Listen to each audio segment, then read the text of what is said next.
Private Lake broke well with fifth season between horses. Private Network along the rail. Sitting fourth behind them is Cryptic Creed. It's a gap of 2 to AI Initiative, and the early trailer as they race into the clubhouse turn will be Readout's Light. From the rail, it is Private Network coming out a length on top of fifth season. Third along the inside is Cryptic Creed to his outside, Private Lake.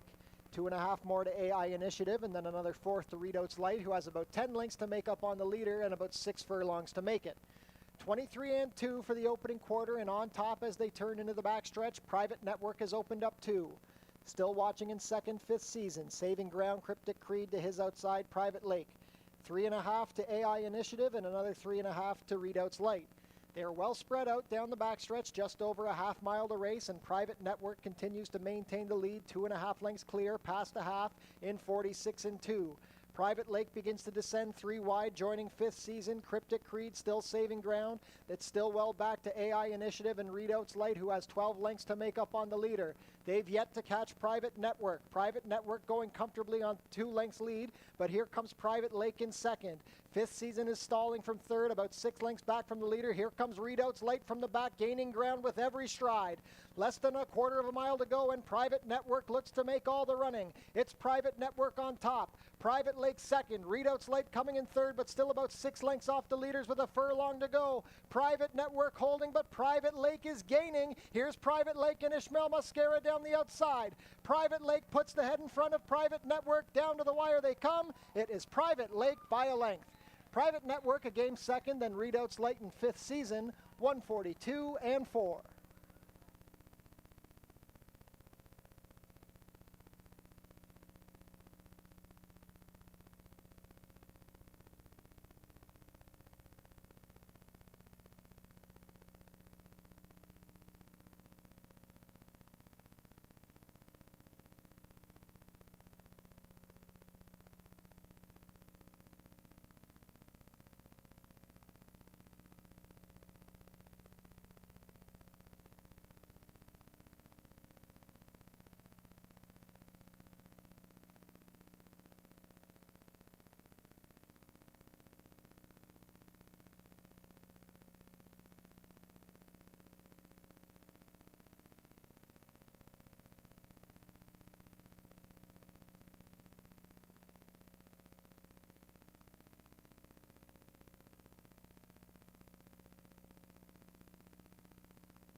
And they're off.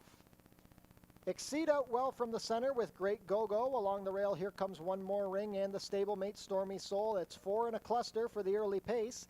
At the back early are Brady O'Brady and Big Brown Brewski. Emerging on top by a neck, it is Stormy Soul. Great Go-Go is racing in second. Third along the inside, One More Ring with Exceed fourth, about 2 lengths off the leader. It's another 2 back to Big Brown Brewski, who's racing on the inside of Brady O'Brady. Opening quarter in 22 and 2, they race into the turn, and it is Stormy Soul leading the way. Stormy Soul by 3/4 of a length over Great Go-Go. One More Ring is still saving ground from third as a pair with Exceed. It's 2 more to Brady O'Brady, who's just getting past Big Brown Brewski. Stormy Soul at 6 to 5 is now being pressured by Great Go-Go. They're head and head past the quarter pole, 45 and 4 to the half. At the head of the lane, One More Ring with plenty of room up the inside. Exceed looking live, trying to split horses. Brady O'Brady from the back, 5 with a chance with a furlong to go. One More Ring sneaks up the rail and is up by a length. Exceed getting into second past Stormy Soul. Brady O'Brady from the back. One More Ring has the lead. Here's Exceed with one last push. One More Ring holds on. Exceed second, then Stormy Soul and Brady O'Brady, 1-11 and 1.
And they're off.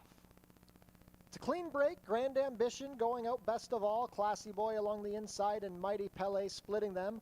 Armeline rushing up under a hold early is Misty's Pride. The early trailer is going to be Artie's All In. Tugging at the rider, it's Armeline ahead in front of Classy Boy. Mighty Pele is third, a length off the leaders. Grand Ambition back to fourth. Fifth is Misty's Pride, about 2.5 lengths off the lead. And it's a gap of 5 to Artie's All In. Quick and contested opening quarter of 22 and 2. It is Classy Boy with a neck in front of Armeline, who's tapped on for more. Grand Ambition striding up nicely from third in the 3-path. It's a gap of 2 back to Misty's Pride, who's saving ground on the inside of Mighty Pele. Trying to get going now from the back is Artie's All In, still with about 8 lengths to make up on the leaders. The half was 45 and 4, and at the head of the lane, Grand Ambition has cruised to control.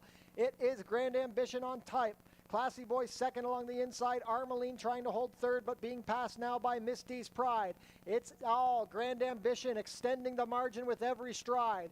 Grand Ambition and Ishmael Mosquera as easy as it gets here, going to win by 7. Classy Boy going to hold second from Mighty Pele and Artie's All In, 1, 10, and 2.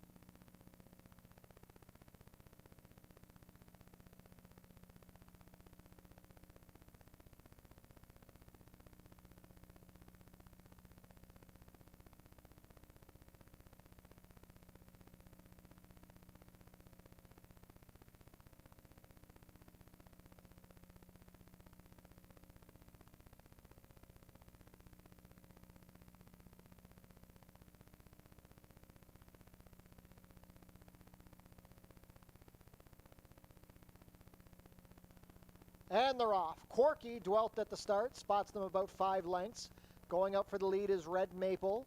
Big Time Louie is second on the outside of Bound Lucky, and now trying to catch up after the tardy beginning is Corky. Within the half-mile pole, Red Maple is leading by about 3 lengths. Big Time Louie at 1 to 2 is second. Bound Lucky losing some position as Corky passes him in the 2-path. Opening quarter, 22 and 2. Red Maple is quickly being joined by Big Time Louie. They've opened up 3 on Corky and Bound Lucky with just over a quarter of a mile to go. Red Maple still maintaining a short lead from Big Time Louie. Corky begins to gain ground at the head of the lane. Red Maple cuts the corner and opens up a length on Big Time Louie, but Big Time Louie comes right back at the 8th pole. It's these two in a slug. They're slugging it out in the final furlong. Big Time Louie puts the head in front of Red Maple. Big Time Louie on top. Big Time Louie outclasses them. It's Big Time Louie by 1.5 over a game Red Maple. Bound Lucky third, then well back to Corky, 57 and 4.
And they're off.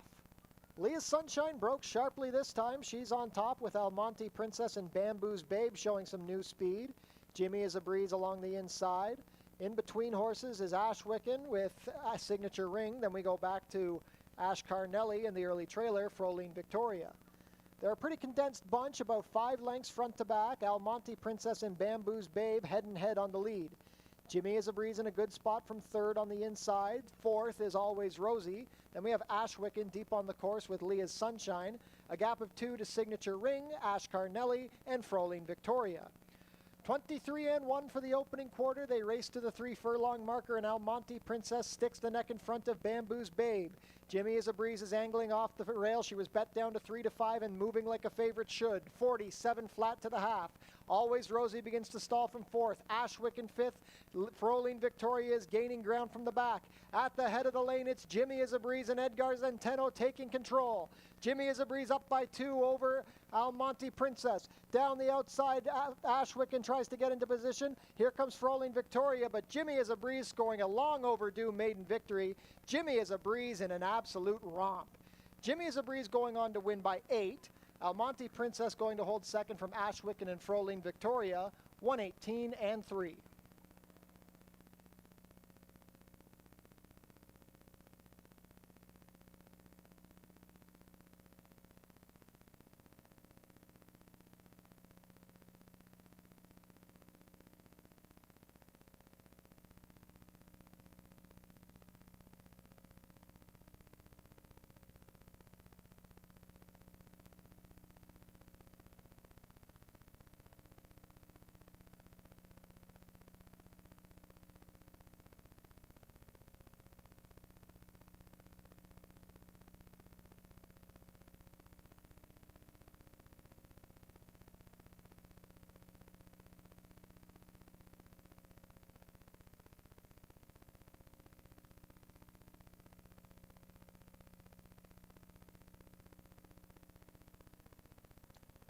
And they're off. Half Lit broke sharply with Diamondback and Beyond My Dreams showing up. Hadassah's Devil racing in fourth early with Political along the inside. The early trailer as they race out of the chute is Loquacious. It's a duel up front. Diamondback with a very narrow lead from Half Lit. Trying to slip up the rail and join them is Beyond My Dreams. Well spotted in fourth, about 2 lengths off the leader is Hadassah's Devil, but he appears to be tugging at Pierre Mailhot. It's a gap of 3 more to Political, and still at the back, Loquacious. The opening quarter is 23-1. They have 3.5 furlongs left to race, and they are 3 across the track as they race into the turn. Beyond My Dreams is saving ground. Half Lit is in the middle, and Diamondback is third. Hadassah's Devil 1.5 off the leaders, angling to the outside. Political saving ground, and Loquacious only has 4 lengths to make up. Just over a quarter of a mile to race, 46-2 to the half.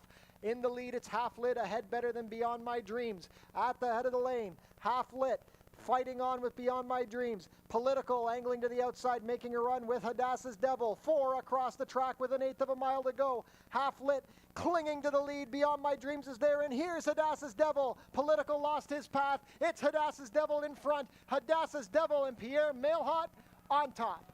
Hadassah's Devil wins. Political might have just got up for second over Beyond My Dreams, then Half Lit. 118-3.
And they're off.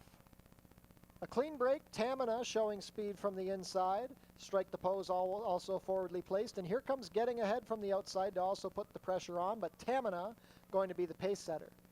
Fourth along the inside is Moonbright. Then we have Nicole Song, Stole the Ring, and on the outside trailing is Speedy Johnny.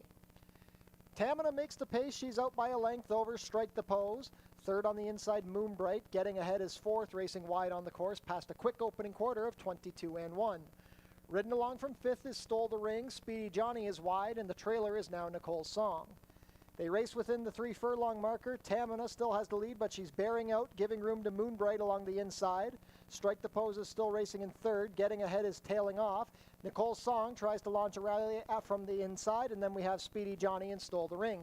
A half in 45 and 2. Tamina still sticking to the lead with Moonbright. They're head and head with a furlong to go. Tamina, a short advantage. Moonbright not giving in. Strike the Pose, and here comes Nicole Song trying to rally up the inside. Moonbright has taken the lead from a stubborn Tamina. It's Moonbright and Deshaun Gaskin. Moonbright going on to win by 1.5. Moonbright over Tamina, then Nicole Song and Speedy Johnny. 1, 10, and 2.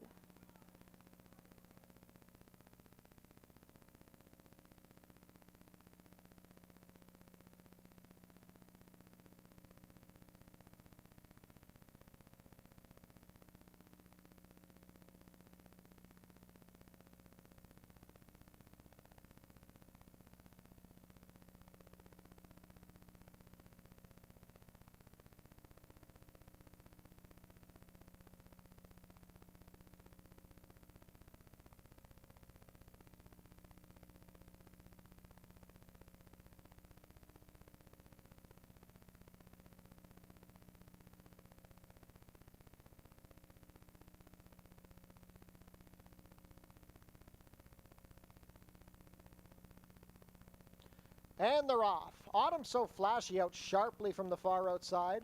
Showing up is Screen Legend. Delirio between horses, Street Serenade. Victory Ballad racing in fifth, about 2 lengths off the lead. Then we have Best and Final. The early trailer is You See Me.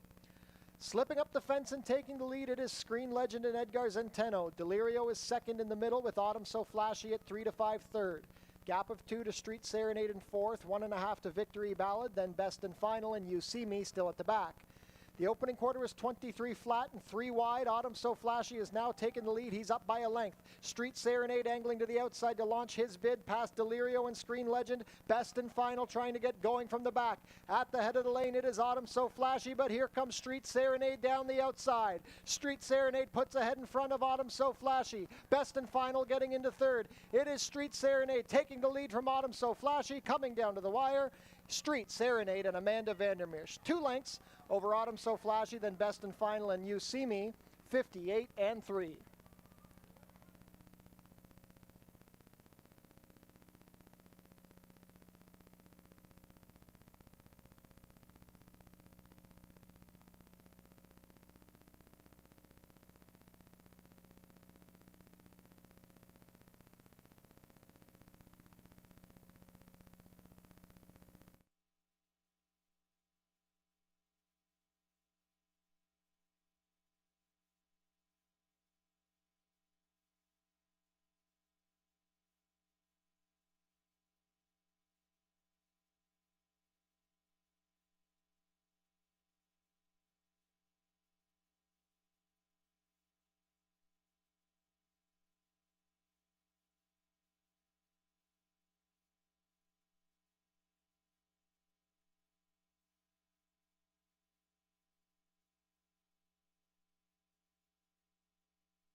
Ladies and gentlemen, welcome to beautiful Fort Erie Racetrack on a absolutely lovely Father's Day Sunday. Excited to have a large crowd on hand for our Father's Day card. It is a wonderful day, currently 21 degrees Celsius or 71 Fahrenheit with a very slight wind. The main track is fast and the turf is listed at firm with the rail out 0 feet.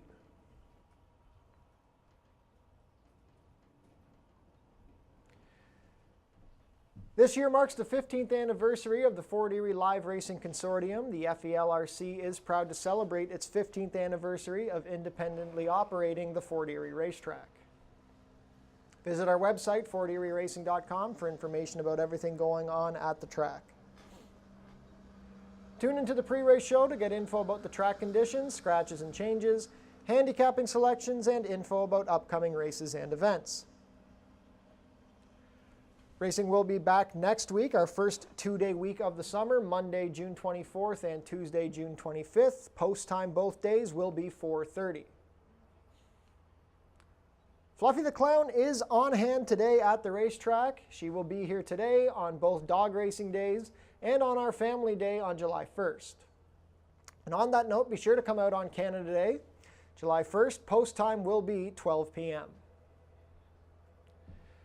The free summer concert series is back at the Tiki Bar, select Tuesdays this summer. Our next concert will be on Tuesday, July 2nd, featuring the Figure 4.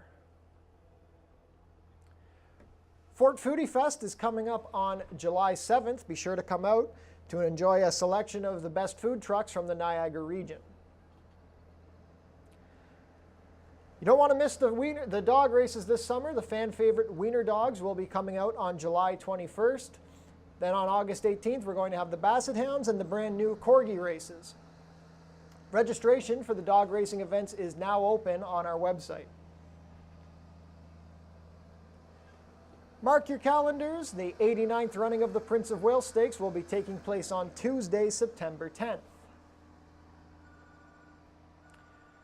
Fort Erie's Track-a-Lantern will be returning on October 14th. It starts at 12 o'clock. Be sure to come out for family fun for Halloween.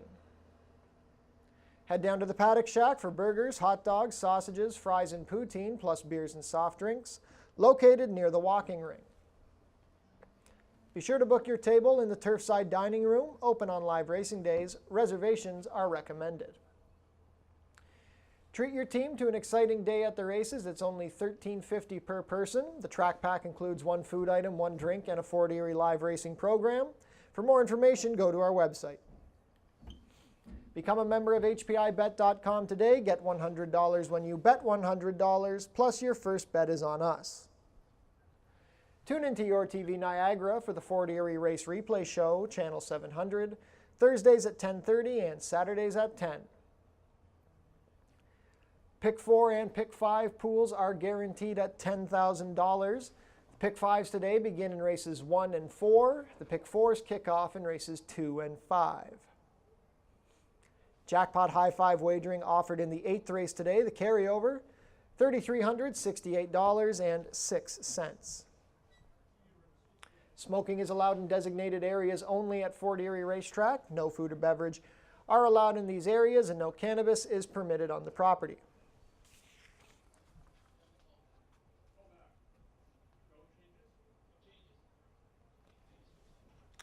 Changes on today's card. Race 1. Overweight on the number 3, Amy's Girl. The rider will be 1 pound over at 121. And an overweight on number 5, Tachyon Speed, 2 pounds over at 124.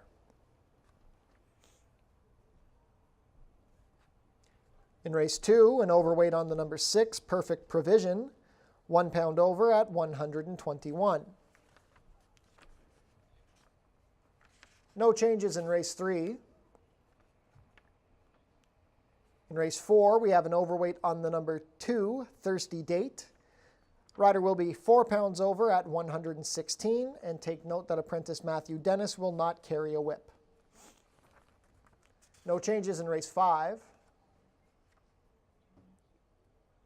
Race 6, the Long Run Thoroughbred Retirement Stakes, also no changes.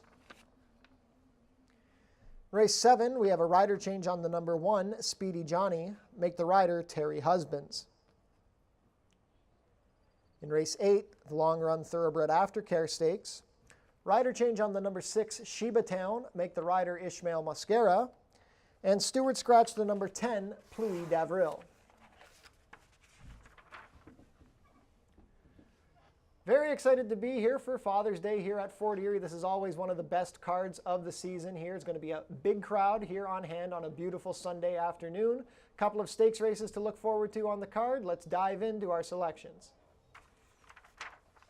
Race 1 is a maiden allowance race for fillies and mares 3-year-olds and up. We're going to go 6 furlongs over the main track. Field of 5 to kick off the Father's Day card. $10,000 guaranteed early pick 5 starts here. I think the favorite, number 3, Amy's Girl, going to be pretty tough to beat here. This one makes its second start at Fort Erie. She tried the Summer Solstice Cup on opening day, was a sloppy track, dueled on the lead, and got out-kicked by Bella Spina. Gets a fast track to work on today, gets a little bit more familiar with her surroundings. I think she will be tough under Ishmael Mascara. Number 2, Naughty and Nice, was a neck behind Amy's Girl when finishing 3rd in the Summer Solstice Cup. She now makes her second start of the year, so she probably needed that first start just to get tightened in. Naughty and Nice should have another good showing here. Then the number 5, Tachyon Speed, comes down from Woodbine for owner Trinity Racing Stables, moves to the barn of trainer Louis Cappy. Sunny Singh has the call on this one. She's been disappointing at Woodbine. They took the big drop in for $10,000 a couple of weeks ago and did not go well, so now they're trying something new, coming down to Fort Erie and getting on to the dirt surface. We'll see if Tachyon Speed can wake up. Race 2 is a claiming race for fillies and mares 3-year-olds and up, which have never won 3. Claiming price of $10,000 down to $9,000. We're going to go about 7 furlongs over the turf course here. Going to go with a bit of a long shot on top here in the second. Number 4, Doodle Dandy. Mark Lee Buchanan riding for trainer Lindsay Hode. Doodle Dandy ran once on the turf last year in a much tougher race, a starter optional 12-5. She dropped back to last, as she usually does, and ran on a bit to be 4th, but the company she raced against was very tough. Monastery Lane, Glitter Bay, who we later saw won the Tour de Fort, a Wildest Treasure, a solid turf mare. So that was a very good group that Doodle Dandy faced that day. Now she gets to face non-winners of 3 on the turf. She probably wants a little more distance than the about 7 furlongs. But if there's pace that falls apart, she could be picking up the pieces late. Number 3, Silent But Violent, goes for Josh Robillard and Radcliffe Racing Stable. Melanie Pinto in the saddle. Pinto had a good runner-up finish on this filly last August. Silent But Violent was able to win when coming off the layoff last year in July, so we know she can fire well fresh. She has a good post, and she loves the Fort Erie turf course. Then the number 5, Stole the Ring, going for owner-trainer Gary Chidobiak. Amanda Vandermeersch will pilot. Did not do much running on the dirt at all last week, just never fired whatsoever. Gets on the turf now. Her turf form is not the best, but it did come at Woodbine against better company. Drops in from the allowance ranks. Stole the Ring could improve here. Race 3 is a claiming race for fillies and mares 3-year-olds and up, which have not won a race this year or which have never won 4. Claiming price is $5,000 down to $4,750. Sprinting 5.5 furlongs. Another long shot top pick here. I'm going with the number 1, Fresh Dreams, a 9-year-old mare. Kirk Johnson in the saddle for trainer Mike Cohen. Fresh Dreams is just a pretty gritty mare. She likes Fort Erie, good record here at the Border Oval, and she's been able to win at Woodbine in recent years on the right day. She had a nice win for $8,000 last year in July. She was competitive against good company in all of her starts at Fort Erie last year. I think she is much better than the 12-1 morning line estimate.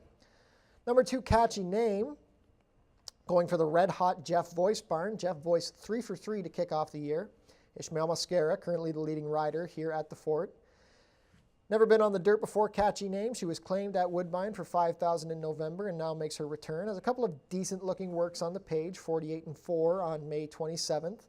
She's got a little bit of speed, although that going longer than 5.5. And interestingly, goes off Lasix for her first start of the year. We'll see if that improves her chances. Number 3, Remember Old Times. Terry Husbands and Josh Robillard teaming up here. Ran on June 4th, a pretty good 3rd behind Natasha's Business. Only got beat a length and a half. Comes back at the same level. She's a pretty frequent check earner and looks competitive once again. Back on the turf course for race 4, start of the $10,000 guaranteed late pick 5. It's a maiden allowance race for fillies and mares 3-year-olds and up. 5 furlong sprint on the turf course. Interesting new face to Fort Erie is the number 3 War Vow. Goes for owner-trainer Dale Powell, apprentice Alexis Sanchez in the saddle. War Vow had some good turf races at Woodbine against tougher company than this, including a good third for $25,000. This is just a major class drop. She didn't do much running on the dirt at Mahoning Valley over the winter, but now she's had some time to freshen up. This should be the easiest group she's faced in her career. I expect her to be tough. The number 4, Tangerine Twist, goes for Julie Mathis and Melanie Pinto. Had some very good results over this turf course last year. Got beat a nose, had a second against non-winners of 2. She's very wind shy, 0 for 14, but she does like the Fort Erie turf. She was put on Lasix for her last start in December. That did not go well, so she is taken right back off. Tangerine Twist in the hunt. Then the number 5, Gambler's Pose. Her only turf start came at Woodbine, going 5 for 8 against Optional 40 Company last July. It was an okay race. She got beat 5 lengths against way better horses than this. Lantana Lady is like a borderline stakes horse at Woodbine. So I expect Gambler's Pose worth another shot on the turf at this level. Race 5 is an allowance race for 3-year-olds and up, which have never won 3. We're going to go 6 furlongs on the main track. Very interesting shipper in the form of number 6, Mad Mocha. Chiefswood Stables sending this one down with trainer Lane Gilliforti. Amanda Vandermeersch will ride. Mad Mocha's been running. He won a non-winners of 2 allowance last year in August at Woodbine, going long on the turf. He is capable of sprinting, though. He did get beat a neck in a sprint behind Cool Kiss, who did race well in the Prince of Wales last year. Biggest question mark about Mad Mocha is the dirt. He has a 48-4 work on the Woodbine training track on June 5th. We'll see if that translates to our surface here, but he is the class of this race. Number 8, Grand Ambition, made his Fort Erie debut last week in an 8,000 non-winners of 2. He decimated his company, won by 7.5 lengths, and was claimed by Tony Adamo for Icon Racing Stables. Kirk Johnson now in the saddle for Grand Ambition. Taking a class rise, obviously, but that was a very impressive win last week. He should be considered a major threat here. Then the number 3, Wilberforce, came closing to be second behind a very fast Sunyani when racing on the dirt on June 4th in this level. Wilberforce is going to need some pace to run at, but he definitely looks like he's definitely appears to be a contender here. Chris Husband's riding for Sharon Chicotto. Race 6 is the first of our 2 co-features. It's the $30,000 guaranteed long-run thoroughbred retirement stakes. This is for colts and geldings who have been based here at Fort Erie Racetrack, 5.5 furlongs over the main track. Here's a real standout horse, the number 2, Super Dormy. Super Dormy's last race was in the Grade 2 Highlander Stakes at Woodbine against some of the best, not some of the best turf sprinters, the best turf sprinters in Canada. And he finished a very credible 5th. He was very wide at the top of the stretch. He was put on the sidelines after that race last July and now comes back here. Been breezing lights out here at Fort Erie, 47-4 on May 17th. Major class relief. This is a horse who was competitive, who was an allowance winner against Gray's Fable at Gulfstream. I know on turf and going longer, this distance probably isn't his ideal distance, but he is so much the classiest horse in this race. Should be very tough to beat. Richard Davis and Pierre Mailhot teaming up here. Number 5, Truly Mischief. Tony Adamo and Melanie Pinto teaming up. Truly Mischief, very impressive winner against Starter Optional Claiming Company on June 4th. He won by 2.5. He went very fast, 56-1. The track was fast that day, but very quick time for this one. Could be the speed of the speed, and maybe a Super Dormy just doesn't handle the dirt. He will not get caught. Then the number 4, Victory March, sent out by trainer John Sims. He had a troubled trip on the same June 4th race that Truly Mischief exits. Had to steady a couple of times. Came running to be 4th. Gets a little bit of extra distance to work with here. He was in very good form here last fall. Victory March is a horse we will see win races here this summer. Race 7 kicks off the late double. It's an allowance race for fillies and mares, 3-year-olds and up, which have never won 2. We're going to go about 7 furlongs over the turf course. Another standout favorite here, the number 5, Princess Aleska. Tony Adamo sends this one out with Kirk Johnson in the saddle. This one was claimed from a maiden win for $16,000 at Tampa back in April. Now shows up here. She has 2-turn turf speed. She gets loose on the lead. She should be tough to beat. She's winter fit. She likes the grass. She has a good post. Standout horse here. Number 8, Loaded Secret. Bit of a long shot here. Has some good speed figures compared to some of the company here. Raced a few solid efforts on the turf, including a third behind Brienne of Tarth and Total Betty. Another one who could be a speed factor here, stretching back out to the about 7 furlong distance. Freshened up. Edgar Zenteno been riding very well. This one's sent out by Gary Chidobiak. Another long shot to throw in is the number 3, Turf and Surf. Closed out her season with a good third at Woodbine for 5,000 claiming. Likes the turf. Had a bad trip in her Fort Erie turf try on September 26th, so I'm not going to hold that one against her.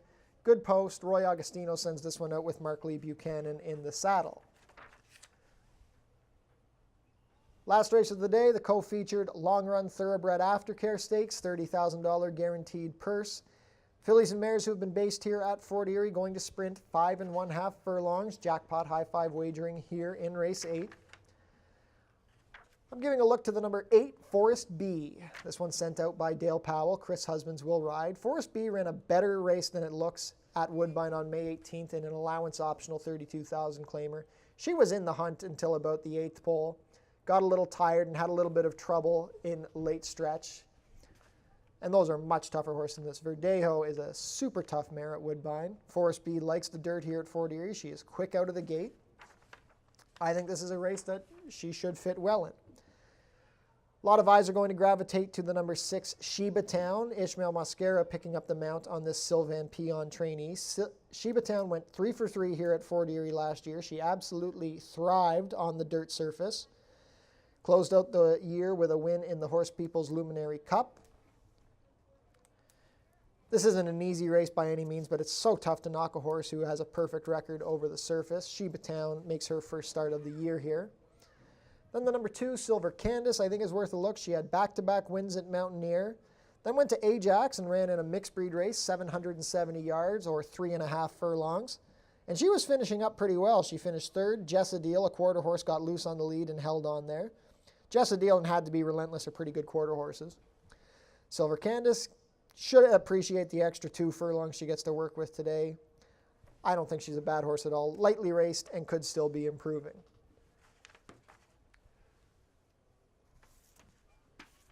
So there you have it. Very nice 8-race card coming your way for Father's Day. 2 stakes races to look forward to on the card. Best of luck with all of your wagers. 12 minutes to post for race 1.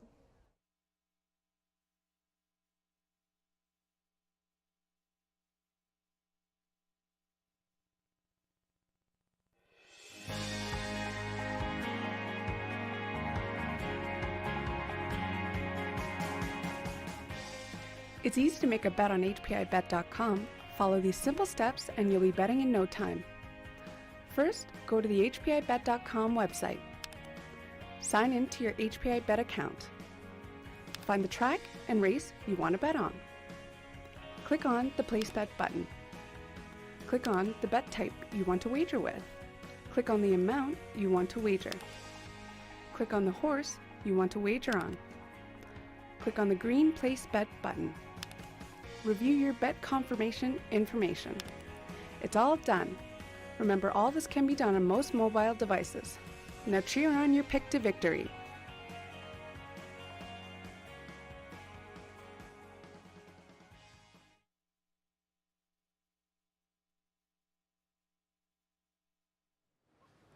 Good afternoon, everyone. Happy Father's Day here from Fort Erie Racetrack as we get ready here for an 8-race card. We have 2 turf events, 2 cup races, a lot of action to dive into. So let's get right into the opener here. It's a maiden special weight event for these fillies and mares. 6 furlongs is the distance. And I think, to me, 2 horses really stood out, that being the 1 and the 3. We're going to start with the number 3, Amiz Gerlin here, excuse me. When you look at her, I think you look at her first effort here on opening day. I think her hand was forced in that event. When you go back to that cup race, she had the inside draw. She bounced off the rail. It was at 5 furlongs over a sloppy track. Different conditions today. Obviously, I think she draws better with post 3. Going to get that additional furlong today, going from 5 to 6. And I think the other thing is, obviously, we know the weather is perfect here on Father's Day, a fast main track, so it doesn't have to tackle the slop. And I think She's able to put it all together here. She does look like the horse to beat, but the intriguing horse who I knew we would not get anywhere near that 10-1 morning line is the number 1, She's Hot to Trot. Now, she also raced on opening day, but she was in a $6,000 maiden claiming event. She was second best in that race behind Chrome's Big Break, who came back to win her following start as well. But more importantly, the time of that race actually went faster than the Cup race, which I think is interesting to point out. Maybe speaks to her talent that she's a little bit better than that maiden 6 group. And I think here she fits the maiden special weight ranks. You can look at her record. She's very consistent. Maybe she's got a touch of second-itis, but you have to think second time off the layoff, she can make that improvement. And as I mentioned, her race did go quicker than the Cup race on opening day. And from here, I thought it was wide open, but we'll talk about the horse on the outside, the number 5, Tech on Speed. This one of the Luke Cappy barn. Going to get blinkers on. It is her 13th career start, but this is going to be her first start over the dirt. And I think looking at her pedigree, the mare is by Flatter.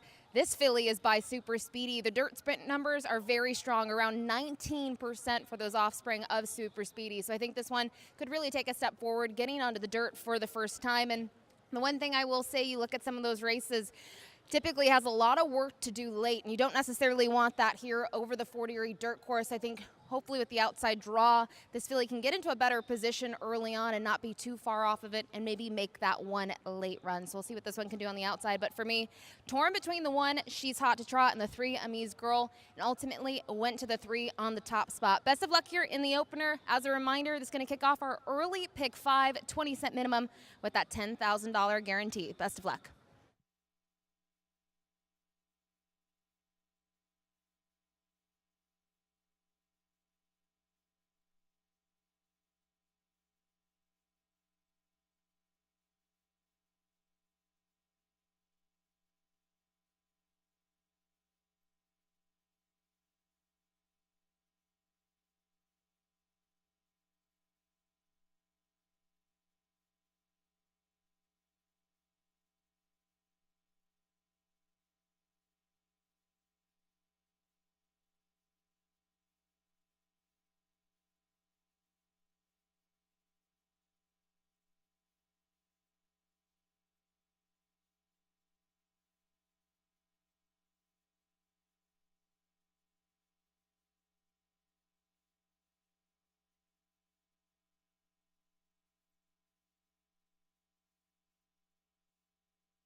Field is making their way on track for today's first race. Race 1 is a maiden allowance race for fillies and mares 3-year-olds and up, traveling a distance of 6 furlongs, competing for a purse of $21,600. Race 1 offers win, place, show, exactor, 20-cent try, double, 20-cent super, 20-cent pick 3, and 20-cent early pick 5 wagering. The pool is guaranteed at $10,000. Also, ladies and gentlemen, if you are on track with us today, take note that we're experiencing technical difficulties with the infield tote board. So if you're looking for information about the odds, please refer to the TV monitors, as the infield tote board is currently experiencing technical difficulties.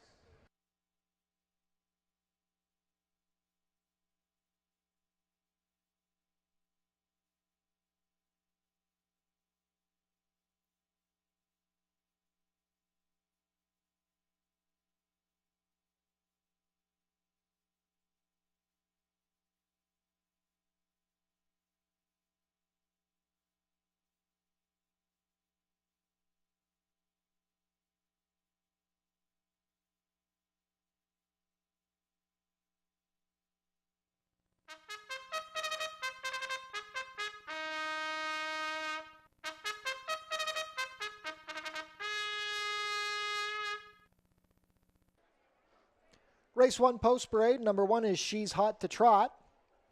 Kirk Johnson rides for trainer Julie Mathis and owner Bruno Schickadans. We'll come back to the 2. Number 3 is Amy's Girl. Ishmael Mascara has the call for trainer Kevin Buttigieg and owner Colebrook Farms. Number 4 is Among the Roses. Chris Husband's in the saddle for trainer Joe Humber and owners Glenn Secura, Mario Siriani, and Shoei Chen. Number 5 is Tachyon Speed. Sunny Singh rides for trainer Louis Cappy and owner Trinity Racing Stables Incorporated. On screen now, number 2, Naughty and Nice. Mark Lee Buchanan rides for trainer Julie Mathis and owner John Brown. And take note, there's a late overweight here. Mark Lee Buchanan, 1 pound over at 123. 5 minutes to post for race 1. $10,000 guaranteed early pick 5 begins here.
Three minutes to post for race 1.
Starting gate is taking position. There's 1 minute to post for the first race.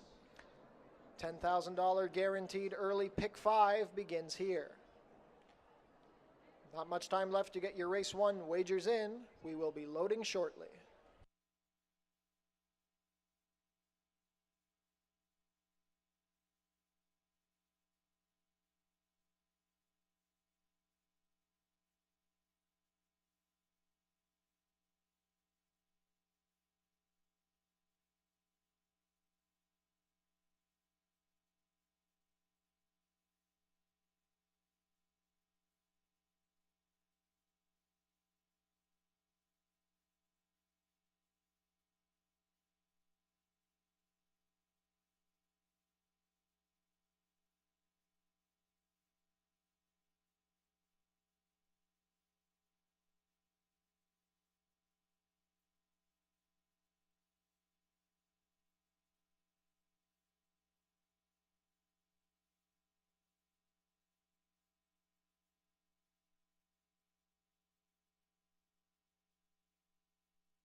Field for today's first race is approaching the starting gate. It is now post time. 3-5 favoritism on the number 3, Amy's Girl. 7-2 second choice, the number 2, Naughty and Nice. Both of these fillies coming out of the Summer Solstice Cup. First to load, She's Hot to Trot and Kirk Johnson.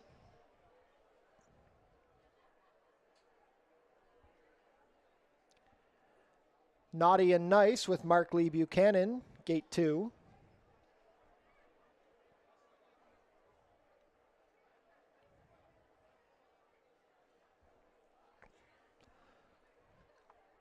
The favorite, Amy's Girl, will come up next, currently a bit reluctant to come forward.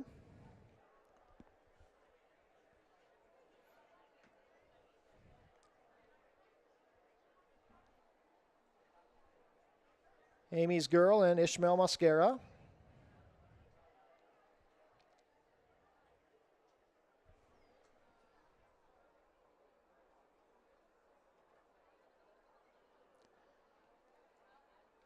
Still hesitant to go in.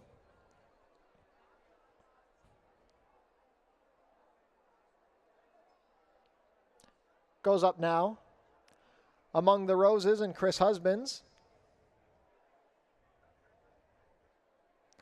Daughter of Curlin to gate 4. Last in will be Tachyon Speed and Sunny Singh.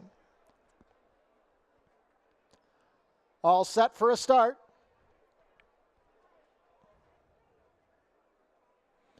And they're off. A good beginning. She's Hot to Trot showing up from the rail with stablemate Naughty and Nice. Amy's Girl is third on the outside. Among the Roses fourth, and the early trailer now gaining ground on the outside is Tachyon Speed. The stablemates are in a speed duel up front. She's Hot to Trot along the rail with Naughty and Nice on the outside. Amy's Girl under a hold in third. Tachyon Speed has gained plenty of position in fourth, just a length off the leaders. It's a gap of 5 to the trailer Among the Roses. The opening quarter was 22-3. They race into the turn, and now Naughty and Nice has a neck in front of She's Hot to Trot, but Amy's Girl and Tachyon Speed both descending quickly. They are 4 across the track with 5/16 of a mile left to race. Among the Roses still has 6 lengths to make up with a quarter of a mile to do it. In the four-path, Tachyon Speed has now put the head in front. Amy's Girl comes under left-handed encouragement. The half, 46-2. It's Tachyon Speed and Amy's Girl head and head. They've passed Naughty and Nice and She's Hot to Trot. Among the Roses is gaining ground. Now, Tachyon Speed takes the advantage. Here's a split for Among the Roses from the back. Tachyon Speed up by 2. Among the Roses gaining. Among the Roses and Chris Husbands trying to make a last to first rally. Tachyon Speed and Among the Roses in a photo. Photo finish to kick off the day between Among the Roses and Tachyon Speed. Then we had Naughty and Nice and Amy's Girl, 1:12-4.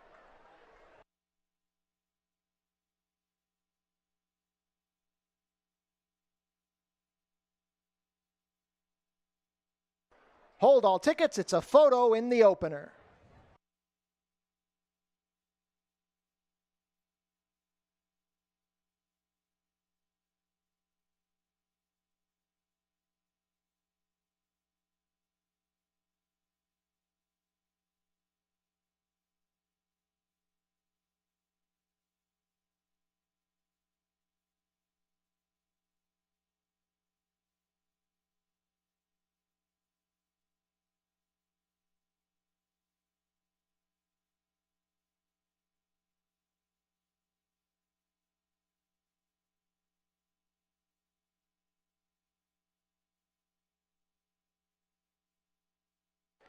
In the photo, it's the number 4, Among the Roses, scoring an 11-1 upset.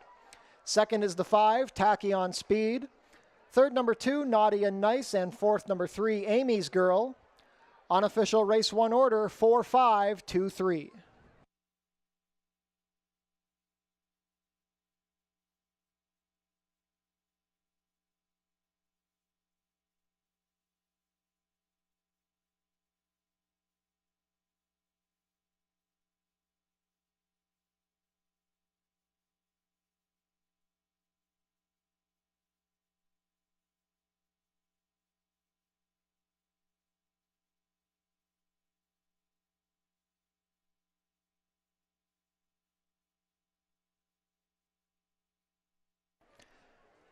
Now back to the winner's circle, the unofficial winner of today's first race, number 4, Among the Roses. Among the Roses is a 3-year-old chestnut filly by Curlin out of Private Client. Bred here in Ontario by Hillendale Farms, Mario Serrani, and Shoei Chen.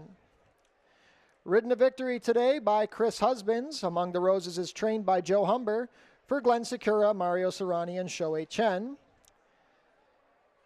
Among the Roses breaks her maiden in attempt number 4, her second try here at Fort Erie. She completes the 6 furlongs in a time of 1:12 and 4. Hold all tickets until race 1 is made official.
Race 1 is now official.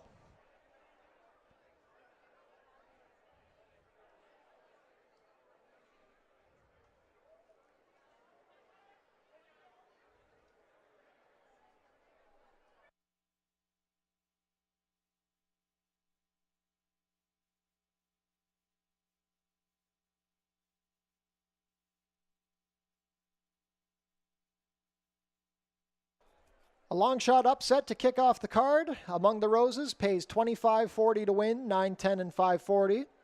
Second number 5, Tacky on Speed, $3.80 to place, 3.10. Third number 2, Naughty and Nice, $3.30 to show. The $2 exacta, 4.5, $106.90. $1 try, 4.52, $160.20. $1 super, 4.523, $205.40.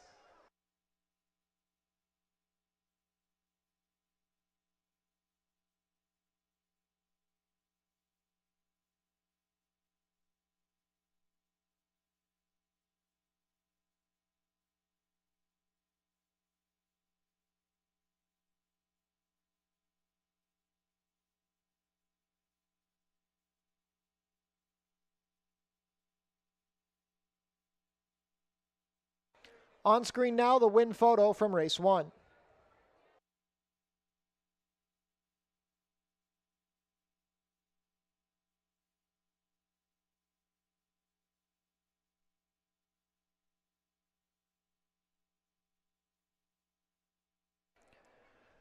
Race 2 is coming up in 18 minutes. We have an overweight on the number 4, Doodle Dandy, 1 pound over at 123.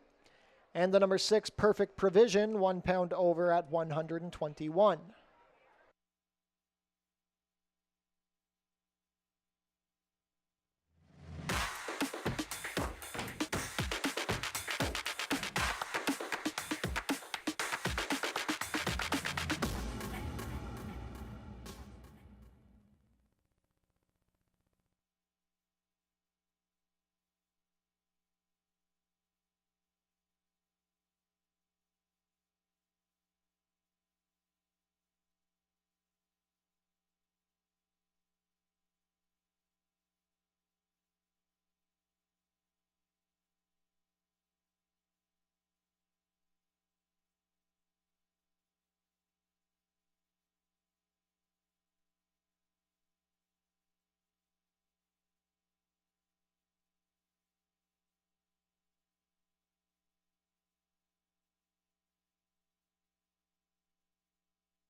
Well, it's busy here in the paddock for race number 2. A couple of schoolers just passing me by now, but a nice field here on the turf. $10,000 claimers, non-winners of 3 life in here, going on the turf course at about 7 furlongs. We're going to kick things off here with the number 3, Silent But Violent. When you look at a couple of names in here, they certainly don't like the dirt. They love the turf, and this is the case with this mare. When you look at kind of her resume and what she's been able to do here over the Fort Erie turf course, some of her best races. She's 6 for 10 locally in the money. 2 of those have been wins, and I think the big thing as you go down the page, she's been known to run well off of freshening. And some of these horses, you can see they have the whole winter off. They wait for these turf races.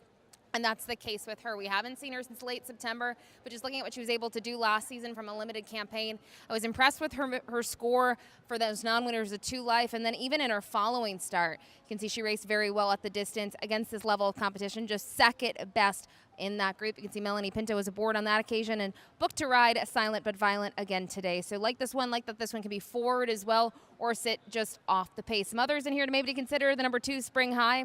I think this mare is intriguing. You look at her, never has raced on the turf at this point in her career, but does have some interesting synthetic form. You can see up at Woodbine, was able to pick up the graduation score just over a year ago there, and that made an optional claiming event. And then she was able to pick up that second win back on August 25th. And just kind of looking at her running style and how the surface played out for her, I like to see her on the turf today. I think we might see an improved performance last time out. I don't think she handled the off track prior to that. She had an okay effort at Mountaineer, but I think the surface should really play to her liking.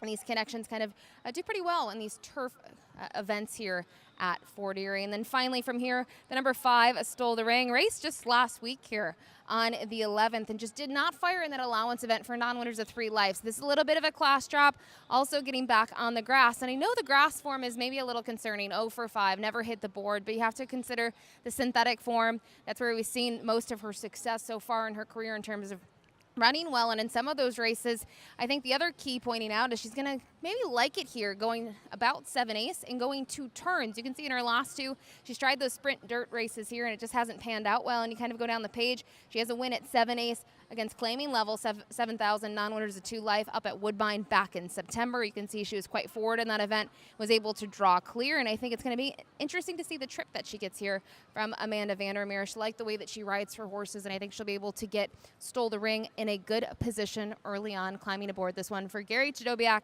for the first time. But for me, we're going to look to the number 3, Silent But Violent, to get the job done. Good luck.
Field is making their way on track for today's second race. Race 2 is a claiming race for fillies and mares 3-year-olds and up, which had never won 3 races.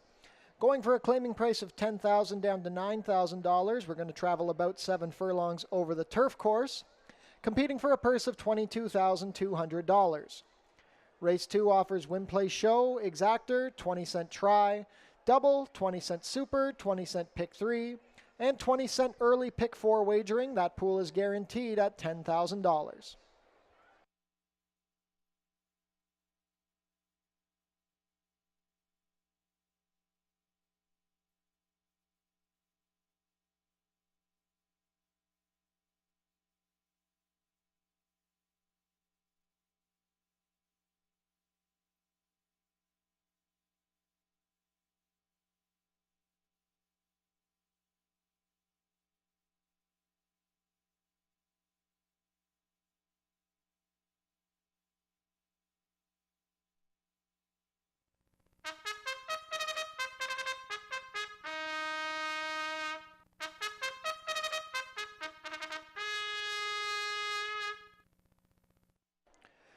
Race 2 post parade, number 1 is I Got It Good. Deshaun Gaskin rides for trainer Joe Humber and owner Robert Elkins. Number 2 is Spring High. Kirk Johnson in the saddle for trainer Julie Mathis and owner David Mathis. Number 3 is Silent But Violent. Melanie Pinto has the call for trainer Josh Robillard and owner Radcliffe Racing Stable. Number 4, Doodle Dandy. Mark Lee Buchanan rides. Lindsay Hode trains and owns with Joseph Hode. Gary Chadobiak owns and trains the number 5, Stole the Ring. The rider is Amanda Vandermeersch. Number 6 is Perfect Provision. Ishmael Mascara pilots for trainer Roy Agostino and owner Michael Bellissimo. Completing the field, number 7 is Seeds of Grandeur. Alexis Sanchez rides for trainer Steve Cathcart and owner Nancy Fairgrieve. 4 minutes to post for race 2. We're on the turf to kick off the early pick 4.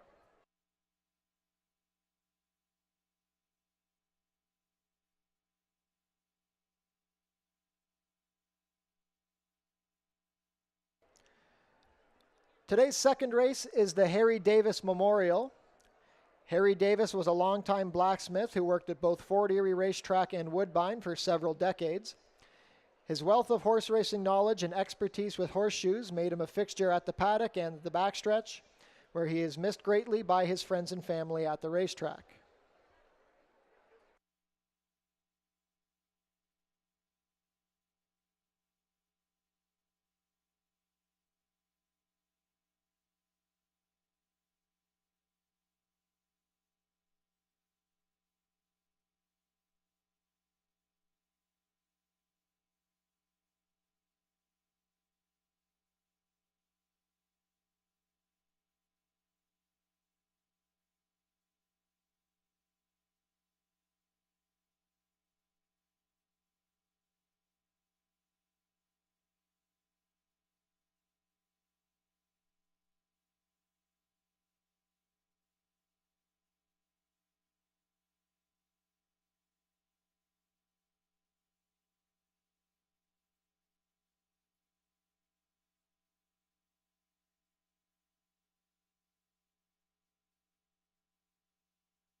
Starting gate moving on to the turf course. 1 minute to post for today's second race. $10,000 guaranteed early pick 4 begins here in race 2.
Horses are crossing on to the turf course. Not much time left to get your race 2 wagers in.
Fillies and mares are approaching the starting gate. It is now post time. Kickoff leg of the early pick 4. Wide open betting board. Co-favorites at 3-1 are the number 3, Silent But Violent, and the 1, I Got It Good. A close third choice at 4-1 is the number 7, Seeds of Grandeur.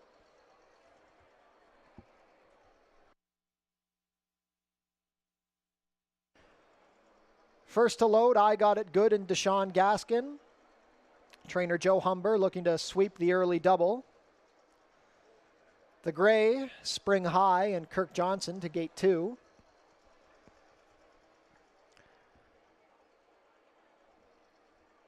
Silent But Violent and Melanie Pinto up next. Doodle Dandy and Mark Lee Buchanan. Stole the Ring and Amanda Vandermeersch. Perfect Provision with Ishmael Mosquera, gate 6. Last in will be Seeds of Grandeur and Alexis Sanchez.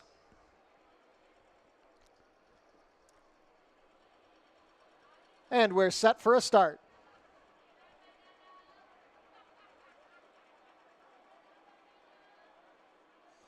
And they're off. Doodle Dandy out a little slowly. From the inside, I Got It Good, showing speed with Spring High. These two locked in battle as they go into the opening turn. Racing in third on the outside, Perfect Provision. Stole the Ring looking to save ground. Fifth along the rail is Silent But Violent. Then a gap of 2 to Seeds of Grandeur. Another 4 to Doodle Dandy. Round the turn they go. It is I Got It Good on the inside, and neck better than Spring High. Watching them from the 3 path is Perfect Provision. 3 across the track as they race into the backstretch, past a quarter in a quick 22 and 4. Perfect position for Stole the Ring in 4th. She's a length better than Silent But Violent. Another gap of 2 to Seeds of Grandeur, and well back to Doodle Dandy, who has 10 lengths to make up on the leaders.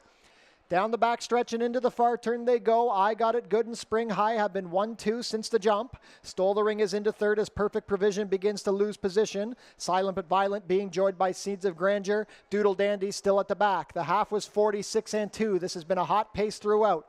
I Got It Good edging clear of Spring High. Stole the Ring gaining with every stride. Seeds of Grandeur also moving well in the forepath. Silent but Violent needs to do better, and Doodle Dandy tries to launch her rally. At the head of the lane, I Got It Good is shaken clear of Spring High, but Seeds of Grandeur and Stole the Ring both moving well. Seeds of Grandeur down the outside takes the lead from I Got It Good. It's Seeds of Grandeur and Alexis Sanchez on top. I Got It Good trying to hold second from Stole the Ring, but this is all Seeds of Grandeur going away by 2.5. Seeds of Grandeur on top. I Got It Good held second, then Stole the Ring and Doodle Dandy, 126-2.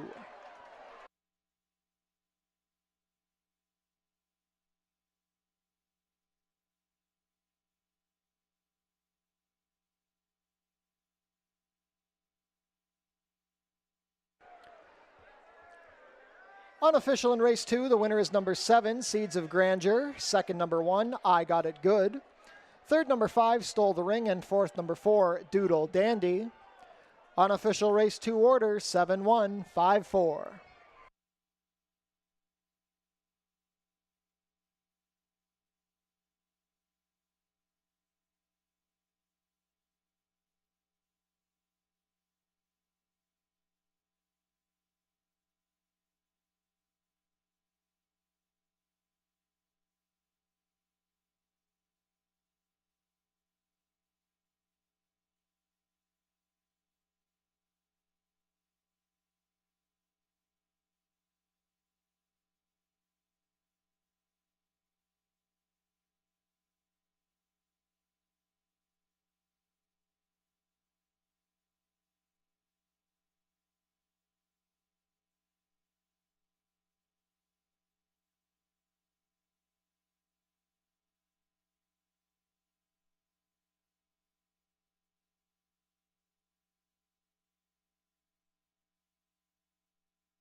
Now returning to the winner's circle, the unofficial winner of today's second race, number 7, Seeds of Grandeur. Seeds of Grandeur is a 5-year-old bay mare by Palace out of Top Seeded, bred in Kentucky by Richard Forbush. Ridden to victory today by Alexis Sanchez. Seeds of Grandeur is trained by Steve Cathcart for Nancy Fairgrieve. Third lifetime win in 12 starts for Seeds of Grandeur. She completes the 7 furlongs over the turf course in a time of 1:26-2. Congratulations to the connections of Seeds of Grandeur. Hold all tickets until race 2 is made official.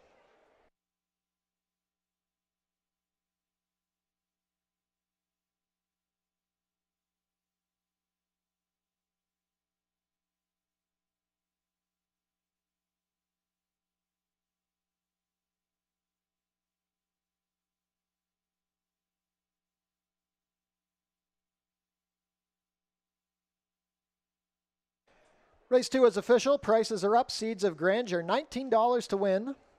640, 460. Number 1, I Got It Good, second.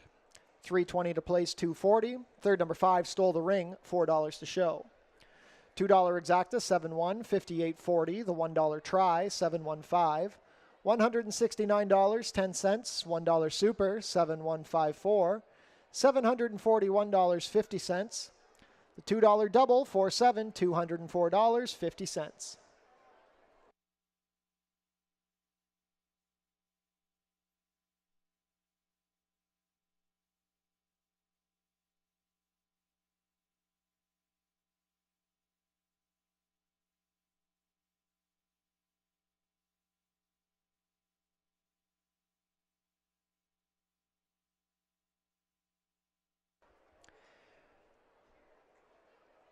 Race 3 changes. An overweight on the number 5, a gal for TJ, 1 pound over at 123.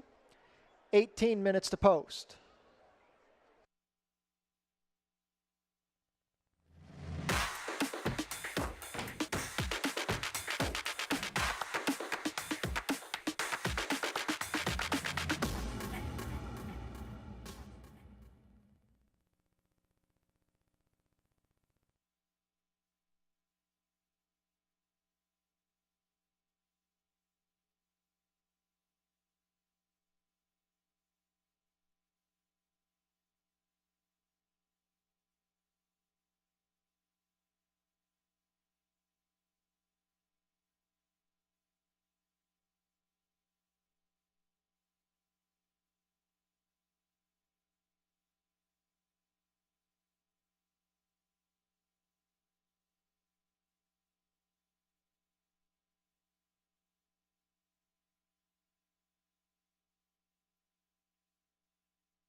Attention, ladies and gentlemen. Would the owner of a white Buick Encore Ontario license plate CJDD401 please move your vehicle immediately? You are parked in a fire lane. Once again, that's the owner of a white Buick Encore Ontario license plate CJDD401. Please move your vehicle immediately.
Race 3 up next. $5,000 claimers here for these fillies and mares. 5.5 furlongs is the distance here on the main track. And the conditions specifically, as we've seen this season, for horses that have not won a race in 2024 or 4 races lifetime. And as we look at this field, we're going to kick things off here with the number 2 Catchy Name. This one for the Voices. Jeff Voice and Robin Voice, the connections here. And what a meet they've had so far here in 2024 at Fort Erie. 3 winners, Bodacious Miss, Hiatus, and then just a couple of days ago, Grand Ambition. They're going to look for their 4th winner of the meet with this horse, who they claimed late last year up at Woodbine. You can see $5,000 was the claiming price, and now she's going to try the dirt for the first time in her career, going to get blinkers on as well, and I think the equipment change will be good for her. Obviously, she has a fair bit of early foot, and I think that will play well here to the main track. And just getting a first kind of impression of her, she looks fantastic here. Probably my paddock pick in terms of this field. Looks very good on her toes and just kind of looking at the crowd that we have on hand today.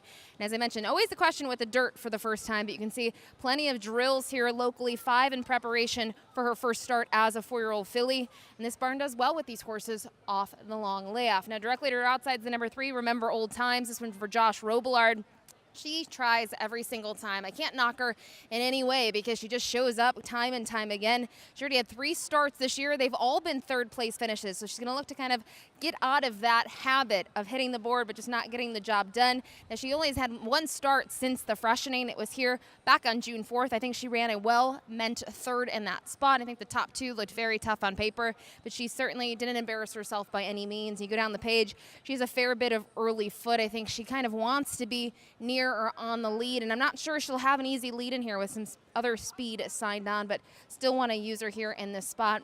Then rounding it out is the number 6, Pacenza, who, if we had an off track, I mean, she's basically a fish. She loves the off going here at Fort Erie, but I will say, I think kind of looking at her, gets a little bit of a weight break once again, gets back onto the dirt, which I'm curious to see her back on the dirt. And some of her races last season, they were okay. I'm wondering if the pace setup is good in front of her, how fast she'll be out of the gate. Maybe she can actually sit a trip in here from post 6 and make a late run. But for me, all eyes on the number 2, Catchy Name, the newcomer here for the Voices. Good luck.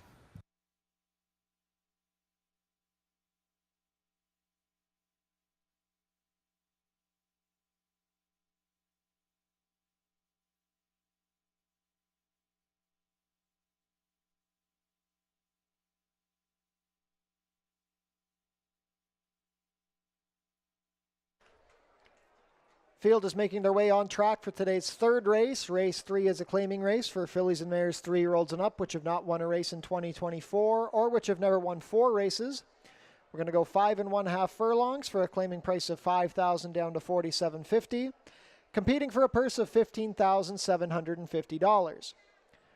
Race 3 offers win, place, show, exactor, 20-cent try, double, 20-cent super, and 20-cent pick 3 wagering.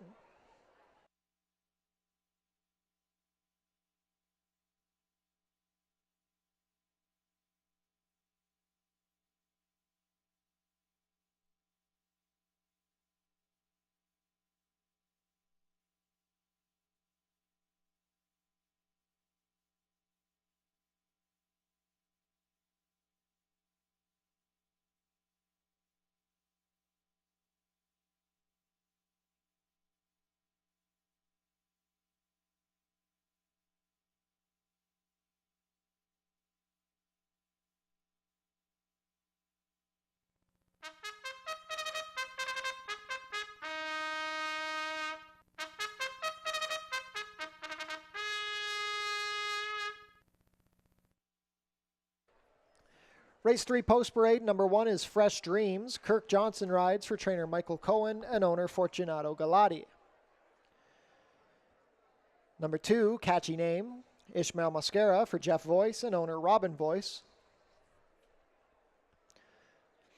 Number 3, Remember Old Times. Terry Husbands has the call for trainer Josh Robillard and owner Radcliffe Racing Stable.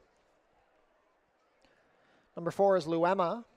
Melanie Pinto rides for trainer Mike Blake and owners Ascot Stud, James Wilworth, and Rachel Stalker Parks. Bruno Schickadans owns the 5, a gal for TJ. Mark Lee Buchanan pilots for trainer Julie Mathis. Number 6 is Pacenza. Deshaun Gaskin rides for trainer Joe Humber and owner Hayho Stables. Completing the field, number 7, Easy Access. Tanika Wolf rides. Howard Keene owns and trains. 3 minutes to post for race 3.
Starting gate moving into position. Not much time left to get your race 3 wagers in.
Race 3 field is now at the starting gate. It is now post time. 6-5 favorite is the number 2 Catchy Name. First to load will be the Gray Mare, Fresh Dreams, and Kirk Johnson.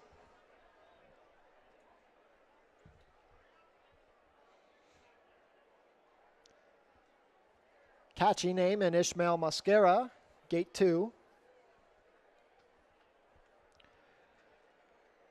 Remember Old Times and Terry Husbands. Luema with Melanie Pinto. A Gal for TJ and Mark Lee Buchanan. Pacenza with Deshaun Gaskin. Last in will be Easy Access and Tanika Wolf.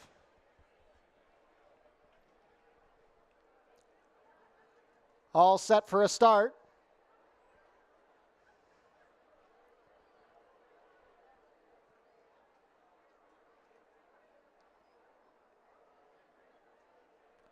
And they're off. A Gal for TJ out well. Here comes Remember Old Times showing speed, and Pacenza from the far outside. Easy Access also showing up. Forwardly placed along the rail now is Catchy Name. They begin to spread out, but they're 3 across the track early. Catchy Name, Remember Old Times, and Easy Access. A gap of 4 to Fresh Dreams, who's sharing position with Pacenza. Then we have a Gal for TJ, and the early trailer is Luema. Opening quarter raced in 22 and 3. The lead is now Catchy Names ahead in front of Remember Old Times. Easy Access comes under a ride and is losing position. Gap of 4 now to Pacenza. And on her ends, and Fresh Dreams is tailed off. Here comes a Gal for TJ trying to make a rally. At the quarter pole, Remember Old Times and Catchy Names still head and head. A Gal for TJ gaining momentum, angling to the 3-path, and Pacenza also moving well. It is Remember Old Times with a short lead. The half was 46 and 3. Here comes a Gal for TJ down the outside. A Gal for TJ takes the lead with Mark Lee Buchanan. Remember Old Times trying to hold second. Fresh Dreams and Luema both rallying from the back, but a Gal for TJ is extending the margin in the final 70 yards. A Gal for TJ by 4. Remember Old Times held second, then Pacenza and Luema, 105 and 3.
Unofficial in race 3, the winner is number 5, A Gal for TJ. Second, number 3, Remember Old Times.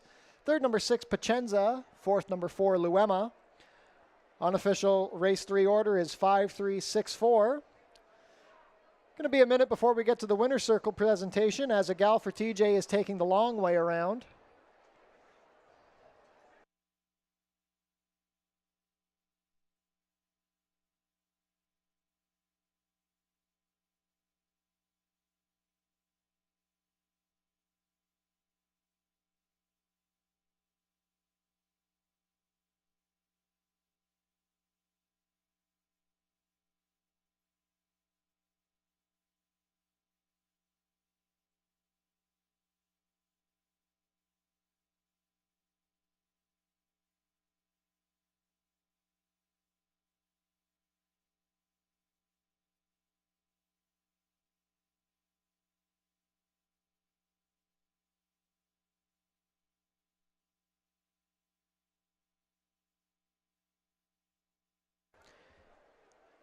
And she took the scenic route, but now back to the winner's circle. The unofficial winner of today's third race, number 5, A Gal for TJ.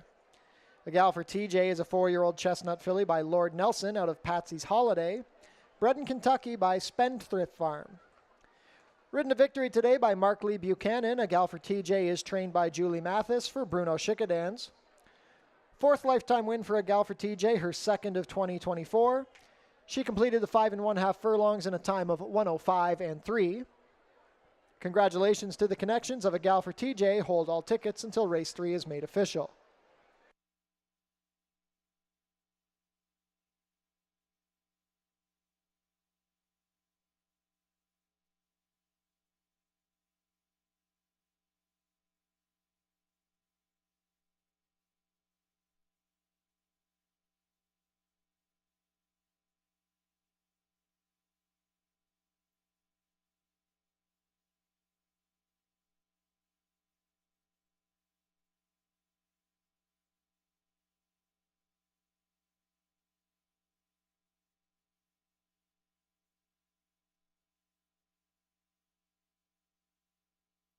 Race 3 is official.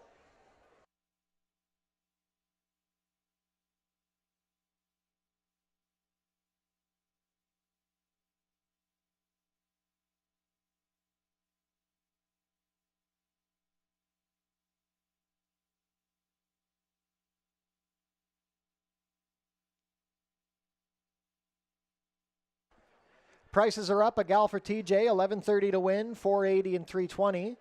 Second, number 3, Remember Old Times, $3.50 and $2.70. Third, number 6, Pacenza, $4.20 to show. $2 exacta, $5.3, $30.70. $1 try, $5.36, $65.50.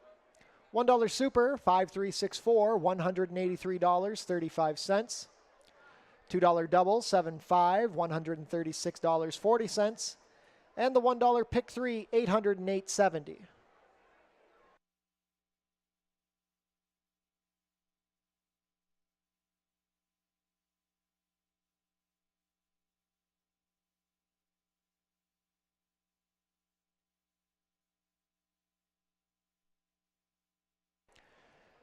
Registration for the dog races is now open on our website. If you have a dog you want to bring out this summer, head to FortErieRacing.com. The Wiener Dogs will be here at Fort Erie on July 21st, always a fan favorite. Then on August 18th, we're going to have the Basset Hounds and the brand new Corgi races.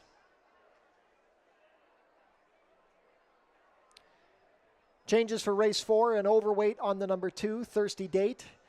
Rider will be 4 pounds over at 116, and take note that Matthew Dennis will not carry a whip. Overweight on the number 7, Royal Chrome, 1 pound over at 123. 18 minutes to post.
We're ready for our next turf event here. 5 furlongs is the distance in race number 4, a maiden special weight event for fillies and mares, 3-year-olds and upward. And looking at this field, I think there's 2 names to look at, the 3 War Vow and the 4 Tangerine Twist. And we're going to start with Tangerine Twist, who I believe is right behind me right now, one of the horses out here getting saddled out in the outdoor paddock. And kind of looking at Tangerine Twist, I know she's had her fair share of chances to graduate. You can see that time and time again. But the one thing that she does do is she shows up on race day when it's on the grass. Now, she was entered for our second of 2 turf races on opening day. There was a rain out. Obviously, we were moved from the turf to the main track, and the connections decided to scratch for that rain reason. She does not race well on the dirt, but she does like the turf here. Now, you look at her, she's 5 for 7 in the money. She had a couple of tries after our meet ended. She went up to Woodbine, and she didn't fare well, but I think this is where she belongs. She's a sprinter. She wants to go 5-ace, and whether or not she can get the job done here is another question, but I just think her early foot plays well, especially on this turf course, and I think if she gets a lead here,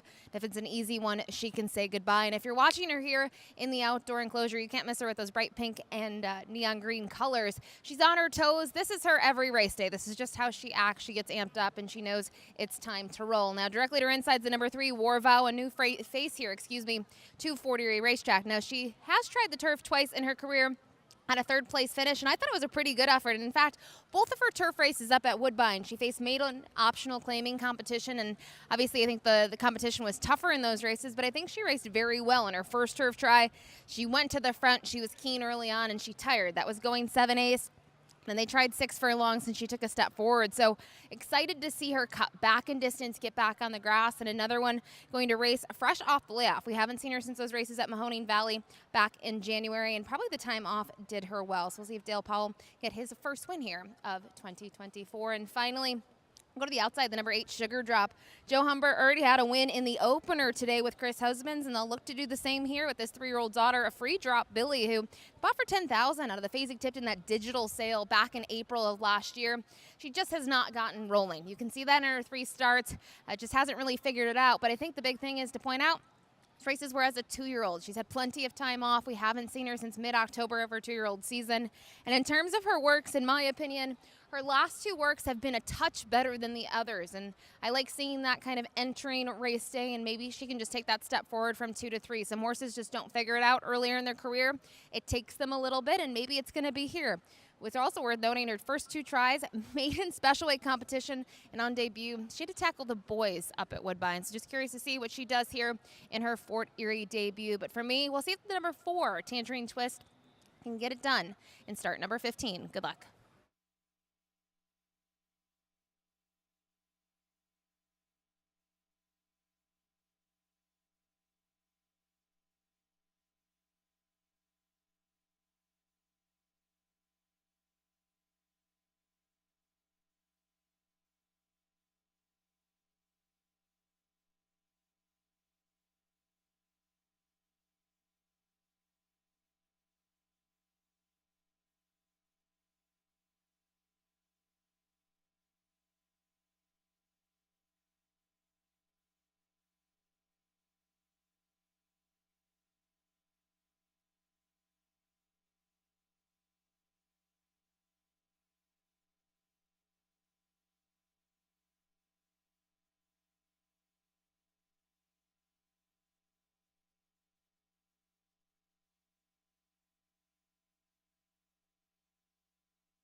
Field is making their way on track for today's fourth race. Race 4 is a maiden allowance race for fillies and mares 3-year-olds and up.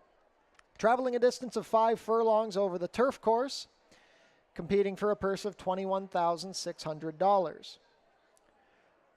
Race 4 offers win, play, show, exactor, 20-cent try, double, 20-cent super, 20-cent pick 3, and 20-cent late pick 5 wagering. That pool is guaranteed at $10,000.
Race 4 post parade number 1 is Always My Fault.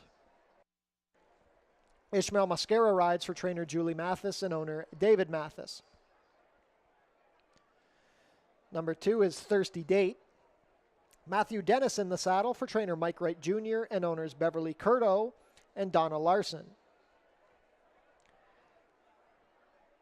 Dale Powell owns and trains the number 3 War Vow. The rider is Alexis Sanchez. We'll come back to numbers 4 and 5. Number 6 is Lots of Legacies. Deshaun Gaskin pilots for owner-trainer Michael Bennett. Number 7 is Royal Chrome.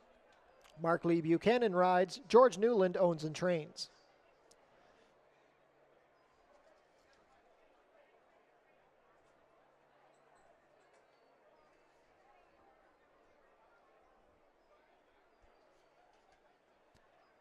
On screen now, number 5, Gambler's Pose.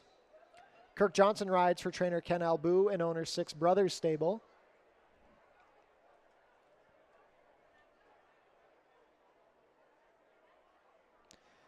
Number 8 is Sugar Drop. Chris Husbands has the call for trainer Joe Humber and owner Robert Elkins.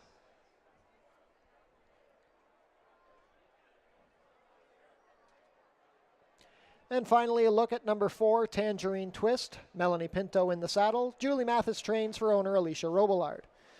1 minute to post for race 4. $10,000 guaranteed late pick 5 begins here.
Horses are crossing onto the turf course before the starting gate takes position. Not much time left to get your race 4 wagers in. $10,000 guaranteed late pick 5, kicking off here in the 4th. Wide open group of 8 maiden fillies and mares will kick off the late pick 5.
Fillies and mares are approaching the starting gate. It is now post time.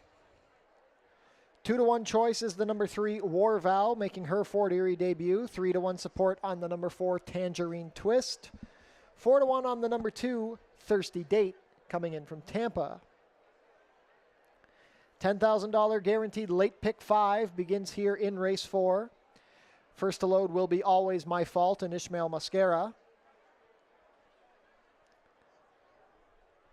Thirsty Date and Matthew Dennis to gate 2. War Vow, the current favorite at 5-2 with Alexis Sanchez.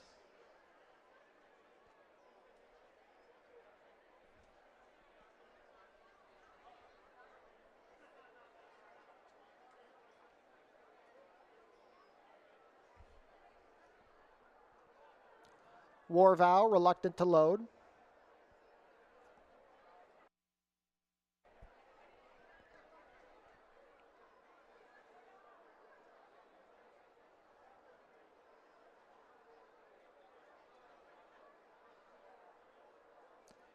Still waiting on War Vow.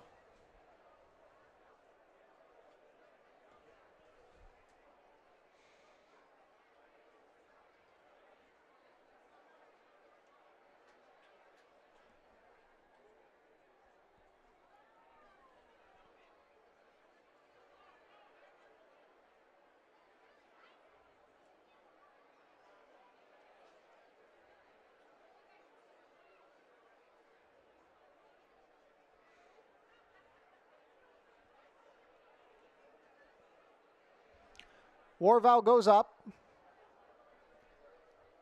Still the slate favorite at 2-1. Tangerine Twist and Melanie Pinto in next. Gambler's Pose and Kirk Johnson to gate 5.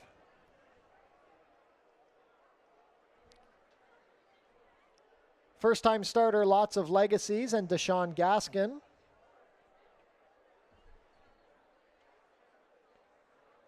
Royal Chrome and Mark Lee Buchanan.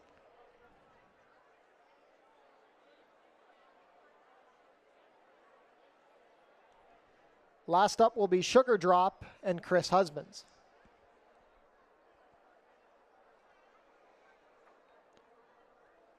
All set for a start.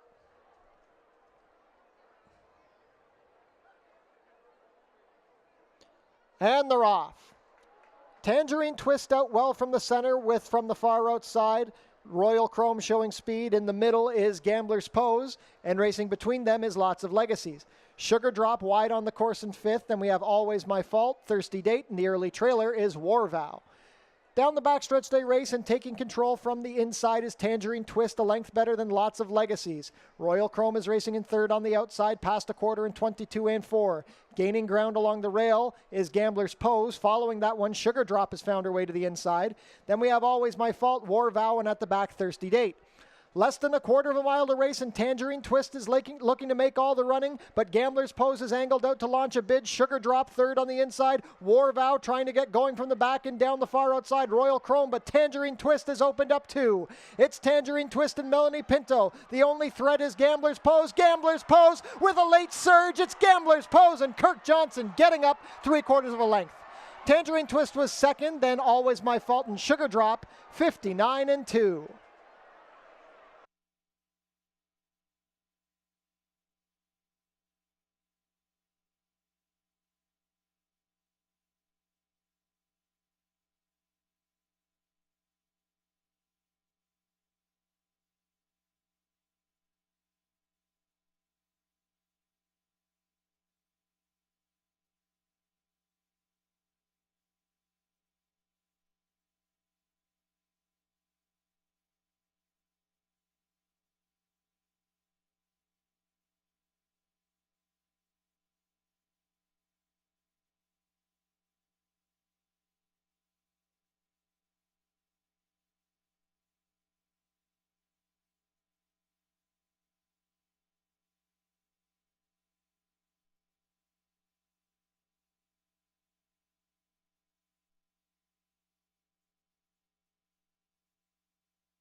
Unofficial in race 4, the winner is number 5, Gambler's Pose. Second, number 4, Tangerine Twist. Third, number 1, Always My Fault. Fourth, number 8, Sugar Drop. Unofficial race 4 order, 5-4-1-8.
Now returning to the winner's circle, the unofficial winner of today's 4th race, number 5, Gambler's Pose.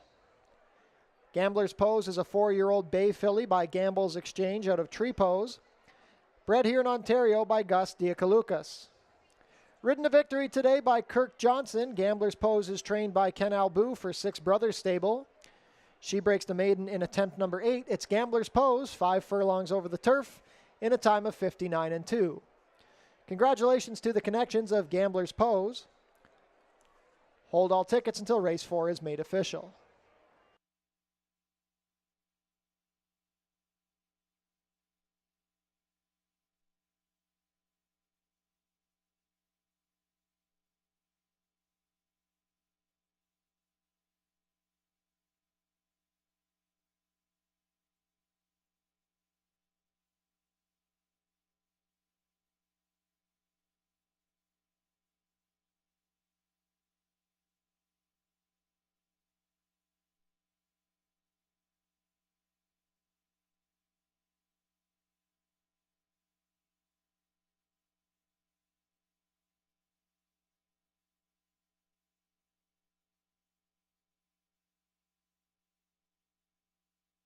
Race 4 is now official.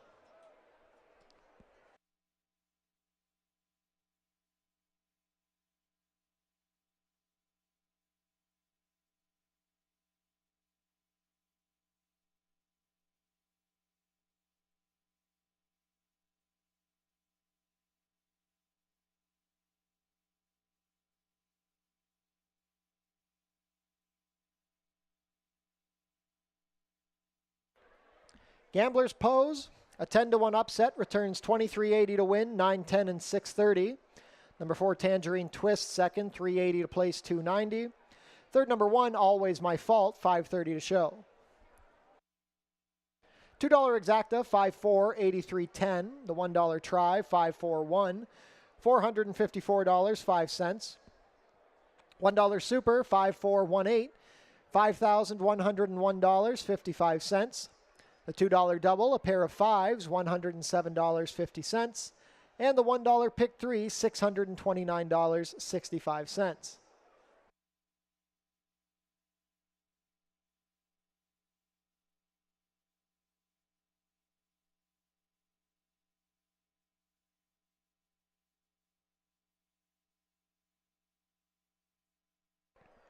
On screen now is the 4th place photo from race 4.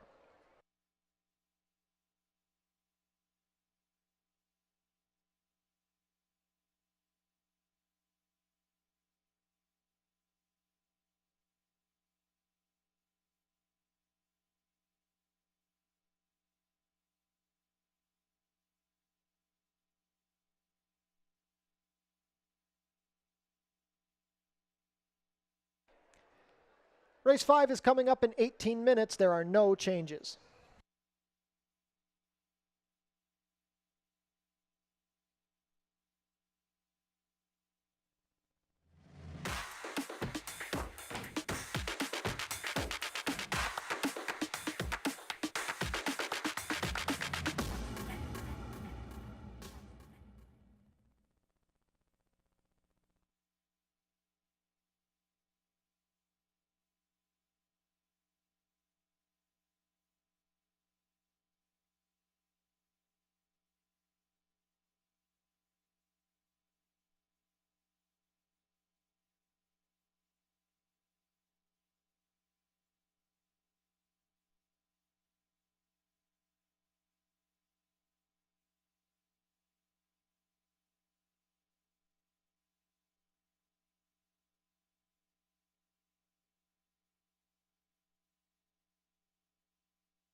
Well, we saw in the most recent race an upset from Gambler's Pose that might have knocked people out of the pick 5, so a chance here to get involved in that late pick 4. Race number 5 up next. $10,000 guarantee on that pick 4 pool. Distance of 6 furlongs here for this allowance event, non-winners of 3 life, and this is a very competitive field top to bottom. Several horses in here with live chances, and it's an interesting group to handicap. We saw a big performance just a couple days ago here from Grand Ambition back in this spot, and I think that kind of changes the complexity. Also, they can say the same thing here about the 4 who was able to win here on June 4th. So as we take a look at this field, I'll kick it off here with the number 3, Wilberforce, who he's an interesting horse to watch. He's got a bunch of quirks. He's got a personality. He shies from the whip, but he typically shows up. And when you look at his first start here of the meet back on June 4th, he was no match for the winner, Senyani, who ended up drawing clear in there by quite a lot. But I think kind of looking at his trip, I think he prefers to be on the lead, and I think that's a big thing for him. I think when we kind of go to his earlier races here in his career, there was one race where he missed the break and he was able to recover, but I think with his front end style,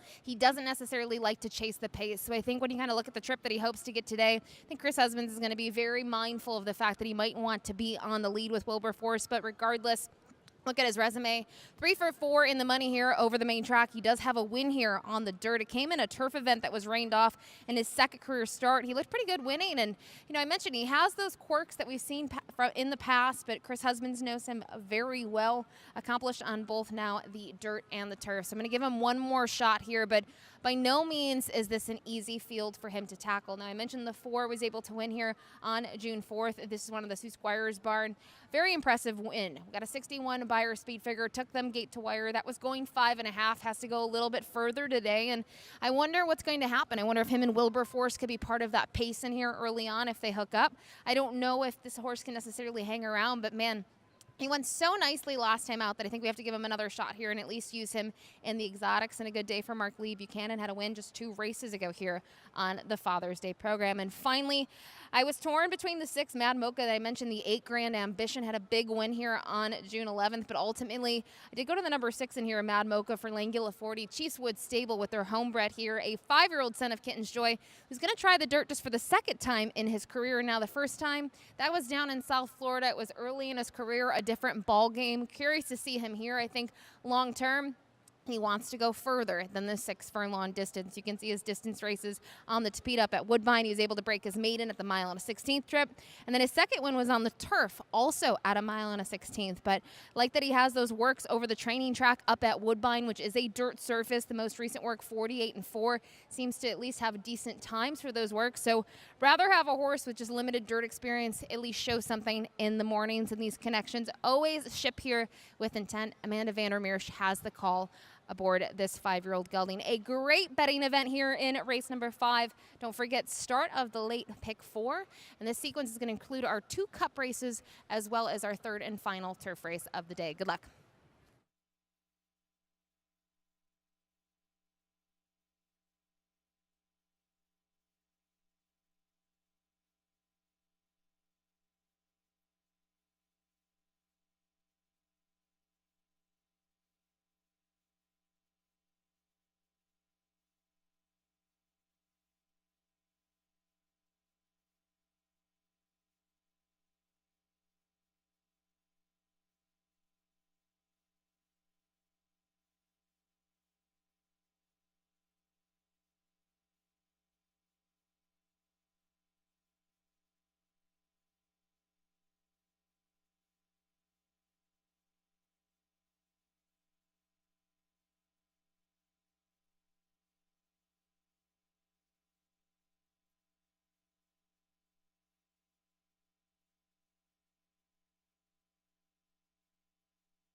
Field is making their way on track for today's 5th race. Race 5 is an allowance race for 3-year-olds and up, which have never won 3 races.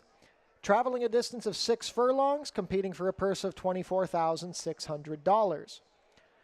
Race 5 offers win, play, show, exactor, 20-cent try, double, 20-cent super, 20-cent pick 3, and 20-cent late pick 4 wagering. That pool is guaranteed at $10,000.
Race 5 post parade, number 1 is Santiago Salsa.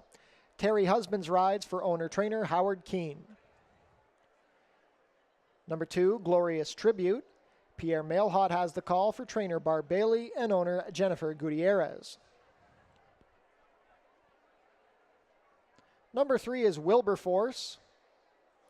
Chris Husbands has the call for trainer Sharon Chicado, who owns in partnership with Vino Bahari. Number 4 is Bayesian Bullet. Mark Lee Buchanan will pilot for trainer Sue Andrushko and owners Squires and Squires.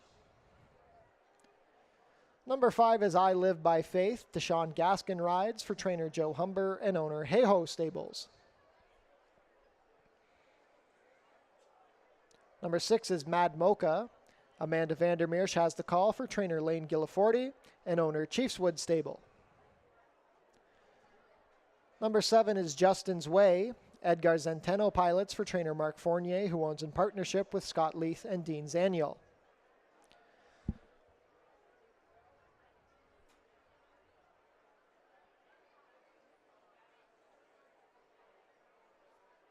Number 8 is Grand Ambition.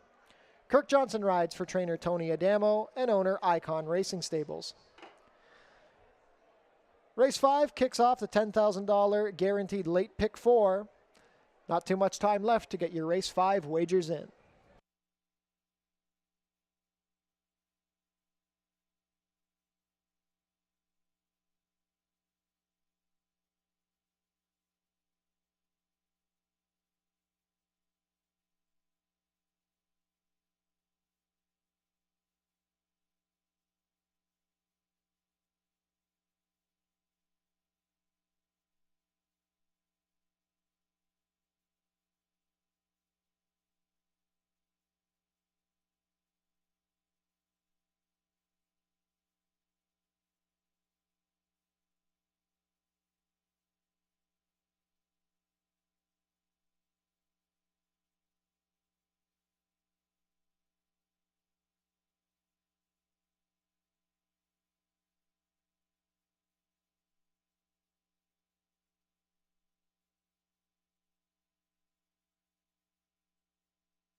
Field for race 5 behind the starting gate, set to begin loading. It is now post time. 3-1 favorite, now 5-2 favoritism on the number 8 Grand Ambition, 7-2 on the 3 Wilberforce, and the 6 Mad Mocha. Late pick 4 wagering here in race 5. That pool guaranteed at $10,000. First to load will be Santiago Salsa and Terry Husbands. Glorious Tribute and Pierre Mailhot to gate 2. Wilberforce and Chris Husbands.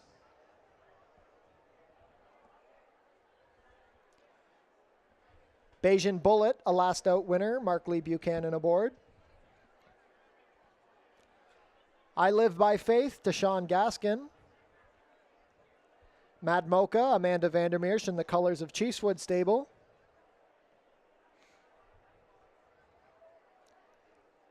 Justin's Way and Edgar Zenteno.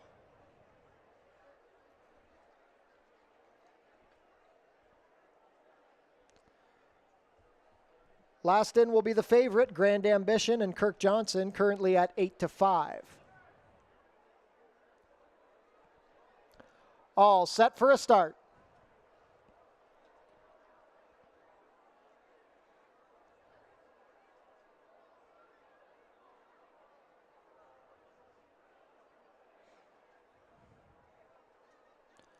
And they're off.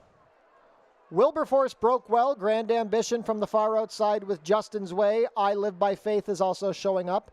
Bayesian Bullet is in 5th, but close to the pace early. Following that one is Glorious Tribute. At the back early are Mad Mocha and Santiago Salsa. It's a scramble for the early lead. On the outside, Grand Ambition ahead better than I Live by Faith. Wilberforce is back into 3rd. To his outside is Justin's Way and then Bayesian Bullet. The opening quarter was 22-2. Still at the back are Glorious Tribute, Mad Mocha, and now Santiago Salsa angling to the outside. Less than 3 furlongs left to race, and Grand Ambition has opened up a 4-length advantage. I Live by Faith ridden along from 2nd. Bayesian Bullet into 3rd, passing Justin's Way. Not much movement from the back yet. Less than a quarter of a mile to go, 45 flat to the half, and Grand Ambition looking very comfortable at the head of the lane. It is Grand Ambition. He's up by 5. I Live by Faith being joined by Bayesian Bullet. Nobody coming from the back. Grand Ambition off the claim, going on to another easy win. Grand Ambition is up by 6 and under no threat. Bayesian Bullet into 2nd past I Live by Faith, then Wilberforce, but Grand Ambition much the best, 110 flat.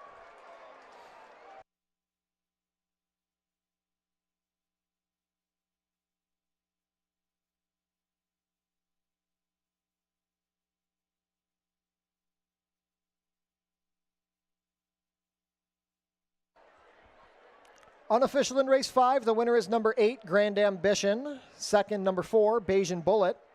3rd, number 5, I Live by Faith. And 4th, number 3, Wilberforce. Unofficial race 5 order, 8-4-5-3.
Now back to the winner's circle, the unofficial winner of today's 5th race, number 8, Grand Ambition. Grand Ambition is a 4-year-old bay gelding by Super Speedy out of Miss Ambition, bred here in Ontario by Joe Perrone and Paul Cooper. Ridden to victory today by Kirk Johnson. That's a double on the card for Kirk Johnson. Grand Ambition is trained by Tony Adamo for Icon Racing Stables. Grand Ambition's third lifetime win in 13 starts. He is now a perfect 2 for 2 here at Fort Erie. He completes the 6 furlongs today in a time of 1:10 flat. Congratulations to the connections of Grand Ambition. Hold all tickets until race 5 is made official.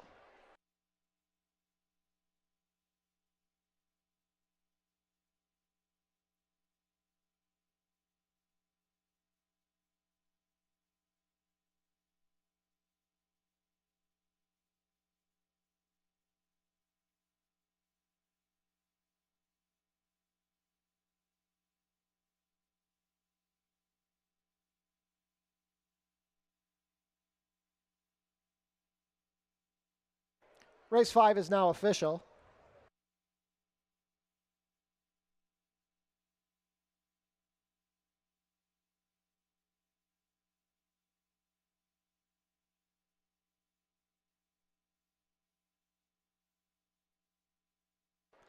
Grand Ambition delivers as the favorite, 4:10 to win, 270 and 260. Second, number 4, Bayesian Bullet, 380 to place, 320. Third, number 5, I Live by Faith, 650 to show. $2 exacta, 8-4, 1220. The $1 try, 845, 6250. $1 super, 8453, $149.90. $2 double, 5-8, 5940. $1 pick 3, $174.50. $1 early pick 4, $2,029.10. And the early pick 5 for 20 cents, $10,277.65.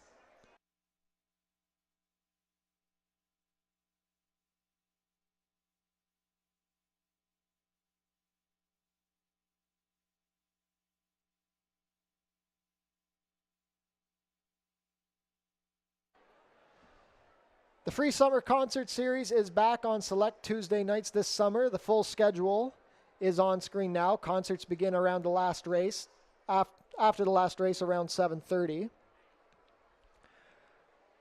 Our next concert will be taking place on Tuesday, July 2nd, featuring the Figure 4.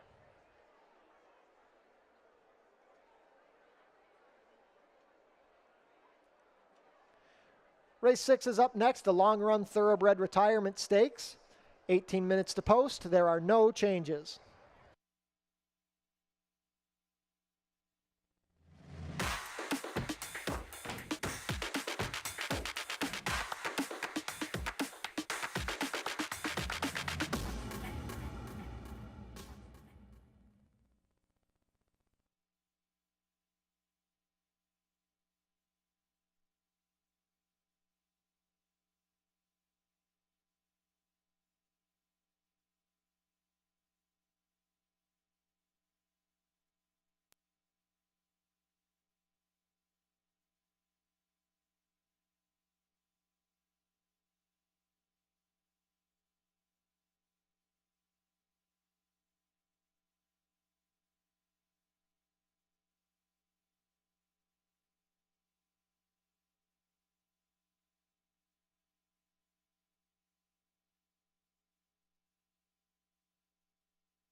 Race 6 is up next, our first of 2 Cup races on the program. It's the Long Run Thoroughbred Retirement Race. This is at 5.5 furlongs here on the main track, and Long Run, obviously a great facility up north, looking at these racers after their careers are over and trying to find them nice second careers here after the race days. So when you look at this field, it's compact. It's a very interesting bunch. We see Nicolau, last year's Puss in Boots winner, the 2 Super Dormy, a new face here to Fort Erie, and you have Super Dormy and Truly Mischief on the outside. And if you look at their pedigrees, they are full brothers. So interesting to see them square off here in this Cup race. But we're going to kick things off here with the number 2 Super Dormy. I mentioned this is going to be his first start at Fort Erie, and interestingly enough, just his second career dirt start. He's made 25 appearances at the races. He's a 6-time winner in his career, has fared well in graded stakes races in the past. Now, speaking of graded stakes races, we haven't seen him since the fall up at Woodbine, where he participated in the Highlander, the Grade 2 event. It was actually a very good race in the end. It was kind of a stretch run that was wild, a lot of horses with a lot of shots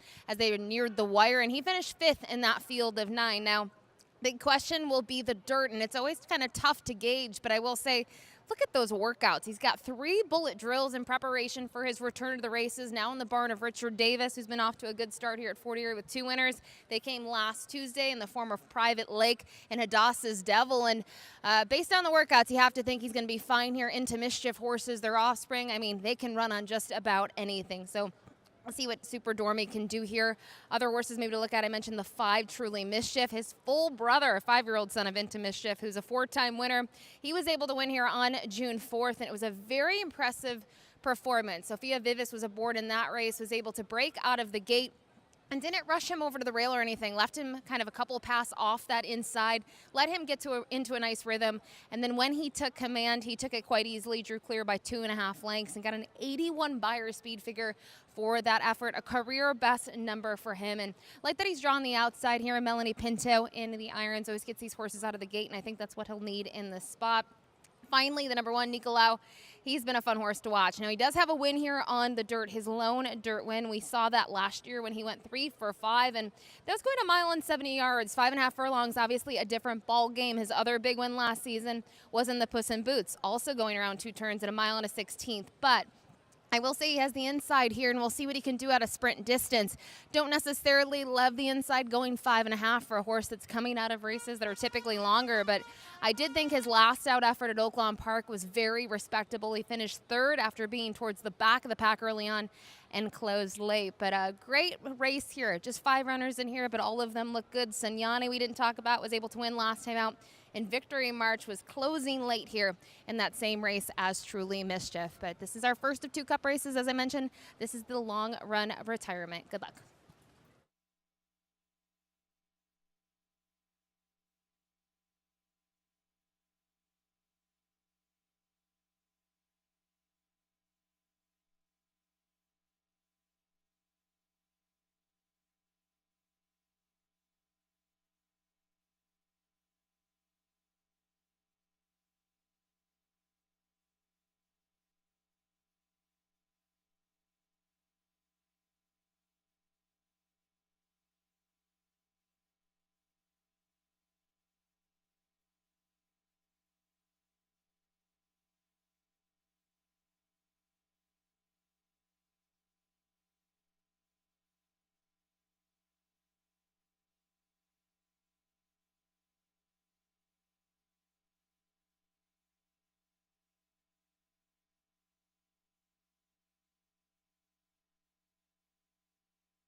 Field is making their way on track for today's 6th race. Race 6 is the $30,000 guaranteed long-run thoroughbred retirement stakes. This is for colts and geldings, 3-year-olds and up, who have been based here at Fort Erie Racetrack. We're going to go a distance of 5 1/2 furlongs. Race 6 offers win, play, show, exactor, 20-cent try, double, 20-cent super, and 20-cent pick 3 wagering.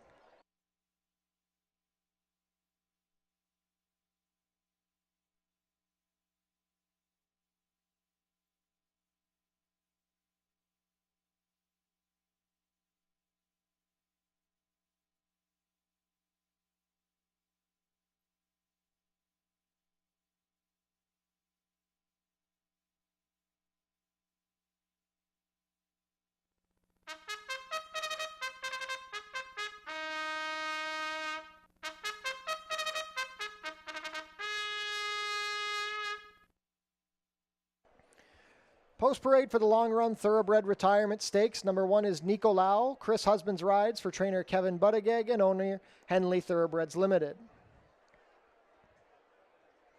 Number 2 is Super Dormy. Pierre Mailhot has the call for trainer Richard Davis and owner Bruno Schickedans. Number 3 is Sunyani. Kirk Johnson pilots for trainer George Newland and owner Lincoln Rodhay. Number 4 is Victory March. Ishmael Mascara pilots for trainer John Sims and owner Tony Gato.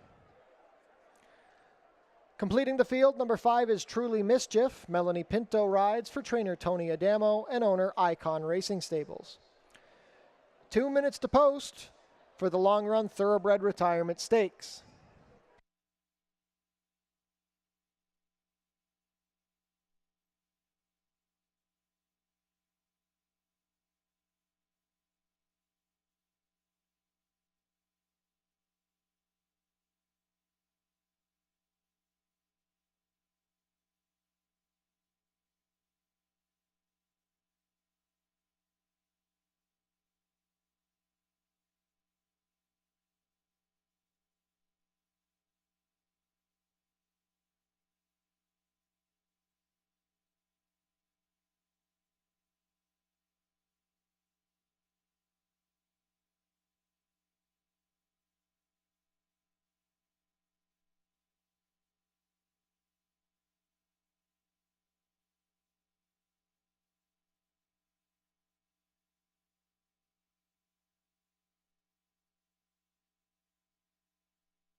Starting gate has taken position. Not much time left to get your race 6 wagers in.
Horses are approaching the starting gate.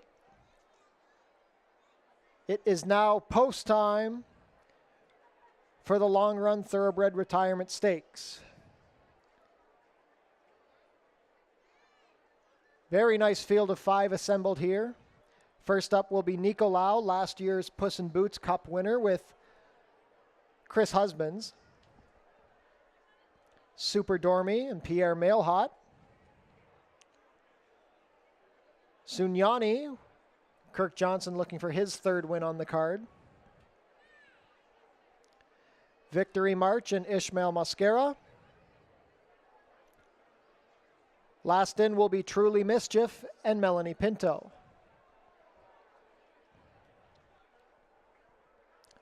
All set for a start.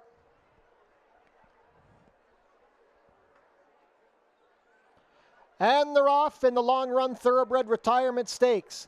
Truly Mischief out fast from the far outside. Super Dormy showing up with Sunyani in between them. Nicolau racing 4th along the inside. The early trailer is Victory March. It is a tussle for the early lead. Super Dormy emerging ahead in front of Sunyani. Truly Mischief 3rd on the outside, a length off the leader. Gap of 2.5 to Victory March, who passes Nicolau. Opening quarter in 22 and 3. 3 furlongs left to race, and they are still 3 across the track. Super Dormy, Truly Mischief now back in front on the 3 wide side. Sunyani racing between them. Victory March is gathering momentum from 4th, and Nicolau continues to trail. A quarter of a mile left to race in the long run thoroughbred retirement, and Truly Mischief has the advantage at the head of the lane. It is Truly Mischief on top. Super Dormy 2nd on the inside. Victory March trying to rally down the far outside. Truly Mischief on top. Victory March gaining with every stride. It is Truly Mischief, but here comes Victory March down the far outside. Nicolau along the rail, down to the wire. It's Victory March on top. Victory March over Truly Mischief, and then Nicolau, 103 and 4.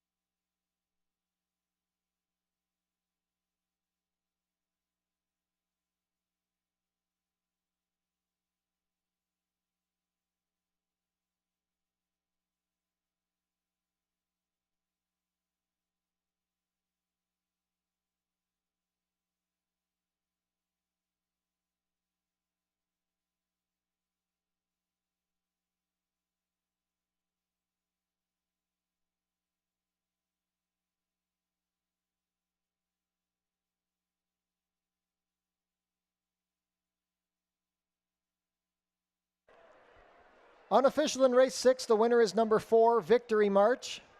2nd, number 5, Truly Mischief. 3rd, number 1, Nicolau. 4th, number 2, Super Dormy. Unofficial race 6 order, 4-5-1-2.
Now entering the infield stakes winner's circle, the unofficial winner of today's 6th race, number 4, Victory March. Victory March is a 6-year-old chestnut gelding by McLean's Music out of Victory on Tap, bred in Kentucky by Judy Hicks. Ridden to victory today by Ishmael Mascara, Victory March is trained by John Sims for Tony Gato. That's the 5th lifetime win in 19 starts for Victory March after a troubled trip on June 4th. Victory March rebounds, makes a nice rally to win the long-run Thoroughbred Retirement Stakes, completing the 5 1/2 furlongs in a time of 1:03 and 4. Congratulations to the connections of Victory March. Hold all tickets until race 6 is made official.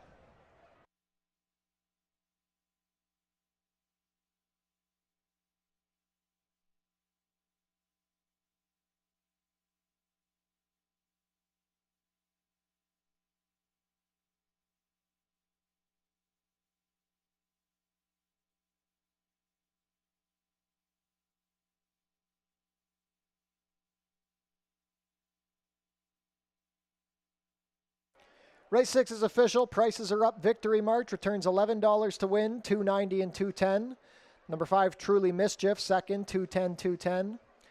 Third, number 1, Nicolau, $2.40 to show.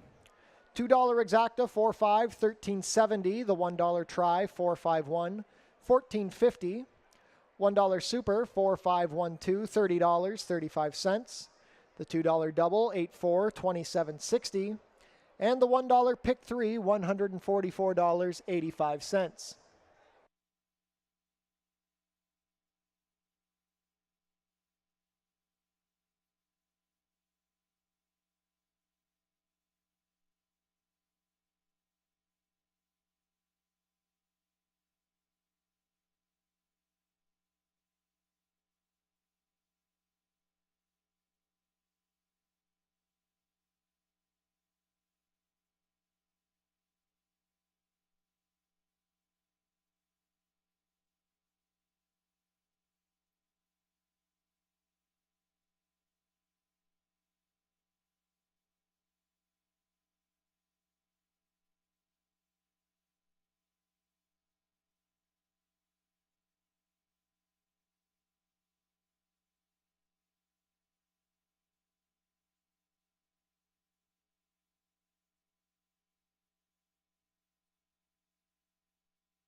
Now throwing things down to Ashley Mayu, who's in the winner's circle with the connections of Victory March.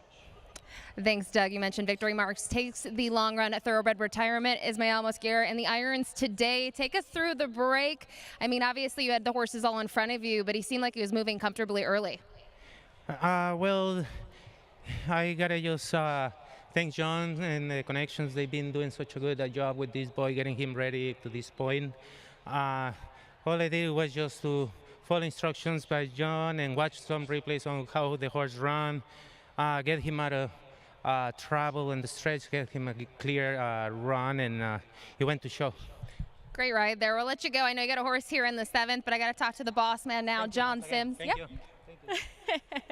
Love seeing the support for you there. But you always correct me when we talk about this horse. You did not claim him for $6,250 last year. It was $6,000 even. 6,000. What was it about him? Well, we kind of clocked him down in Oakland Park. He ran against some really stiff horses, a really good company, and he wasn't disgraced. And when he showed up here for 6,000, we kind of figured, you know, a big, good-looking animal, good form down in the States. I mean, 6,000, if he didn't pan out, we could sell him off the track for 3 type of thing, you know. So it was a no-brainer. We went for it. And my God, when I walked him, when he cooled out after the race that day, I claimed him. I had to drag him around. And even going to the track in the morning, I have to do the same thing with him the first day. And I went, uh-oh, what's going on here? But as soon as he stepped on the track, it was like someone stuck a stick of dynamite into him. He just professional all the way around, you know, just nice, beautiful to watch the gallop, you know. And, yeah, it worked out well for us. In today's distance, we know it's maybe not his suitable distance, what he really wants to go, but when you saw that performance, how impressed were you? Well, I was really concerned about the distance because I know 6.5, when he switches to the right lead, he just kind of explodes. And I was hoping they'd come back to him today. And I loved it when I saw the three of them banging at each other. And Esmail was sitting beautiful, sat patient with him. And we're happy with the results, you know. Good start to the day. Maybe we'll talk to you after the last. All right, well, that'd be nice. Thank you. Thanks, John.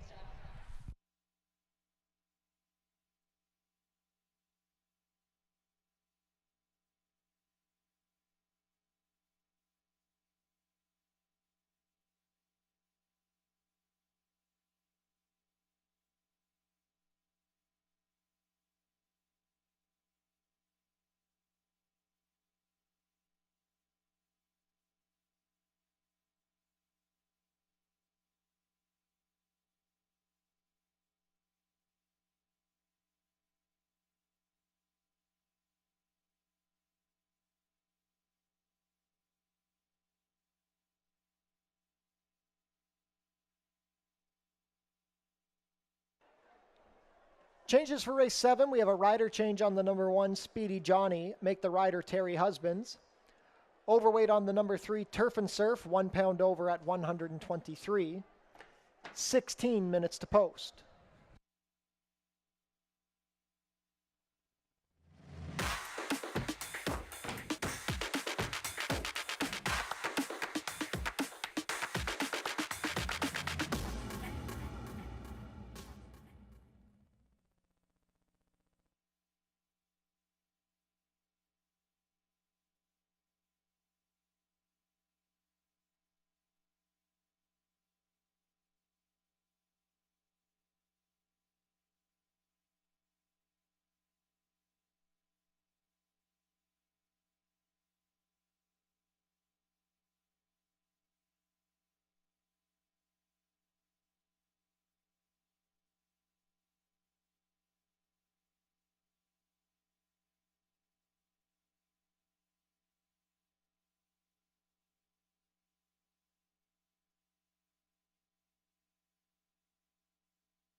Time for our late double here. Race number 7 up next. An allowance event, 4 non-winners of 2 life, set to go about 7 furlongs here on the turf course. Fillies and mares take the stage here. And we're going to start with the number 5, Princess Alaska, who has gotten a little bit on her toes here, a little geared up here, but looks to be okay as they're going to head out to the track momentarily. And looking at Princess Alaska, she's really been able to turn it around on the grass. We've seen that in her last 3 starts. They were all down in Florida at Tampa Bay Downs, and 2 of them was against tough competition.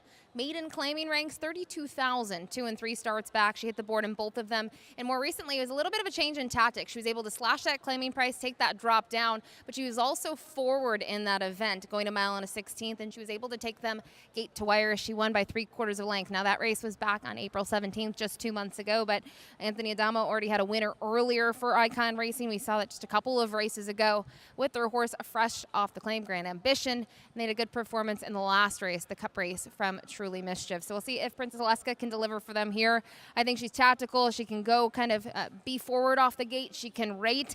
And I think maybe she wants to go a little bit longer, but luckily for her, the 7 furlong distance locally here is 2 turns, and I think that should suit her just fine. Some other ones to look at directly right outside the number 6, Menagerie. This one for Kenny Albu. Already had a winner earlier on the card. We saw that in a turf event with the number 5, Gambler's Pose, who scored a little bit of an upset at 10-1. Looking to do the same thing here with this mare, and I know she's just 1 for 24 in her career, but she's done very well here locally on the turf course, and actually last year you look at her performances, she's had a couple of good ones. She had a nice second against Maiden Claiming competition up at Woodbine. That was right before she was able to graduate here last season. I think she's the type of horse that typically a little bit better earlier in the meet. You can see here she's making that first start since November 3rd. If she's fit enough to go, I think she's going to be just fine today. And I think the main thing to look at, if you throw her races out up at Woodbine and you throw her dirt races and you just focus on turf solely, I think she fits this level. I think she's worth a shot here today at what figures to be a decent price. Rounding out the number 7, to Pring, scored a big upset underneath last time out. The exotics came back pretty big. Spirit Bell was a big price at 19-1. To Pring was 14-1 and just was second best against allowance competition. Non-winners of 3 life. And you can see, non-winners of 3 life, but she's eligible for this. Non-winners of 2 life, that was on the dirt, that was sprinting. I'm going to stretch back out, and kind of curious to see her get back on the grass. She's 0 for 4 in the money, but I think kind of looking at her pedigree and some of her races on the Tapete up at Woodbine, I think she should be just fine. And hey, her first start here at Fort Erie, I know it was a different surface. She held her own against allowance level competitions. I will use her to round things out, but Princess Alaska certainly looks tough off her turf form down at Tampa Bay. Good luck.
Field is making their way on track for today's 7th race. Race 7 is an allowance race for fillies and mares 3-year-olds and up, which have never won 2 races.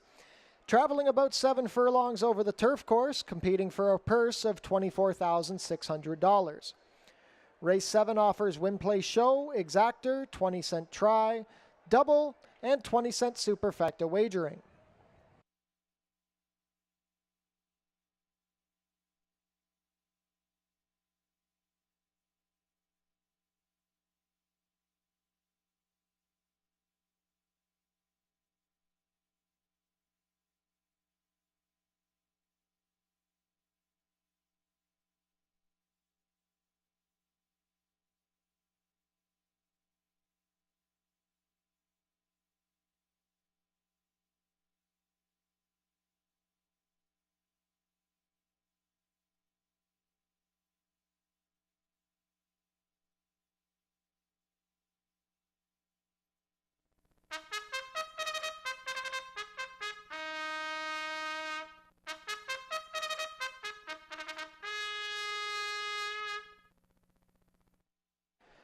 Post parade for race 7, number 1 is Speedy Johnny.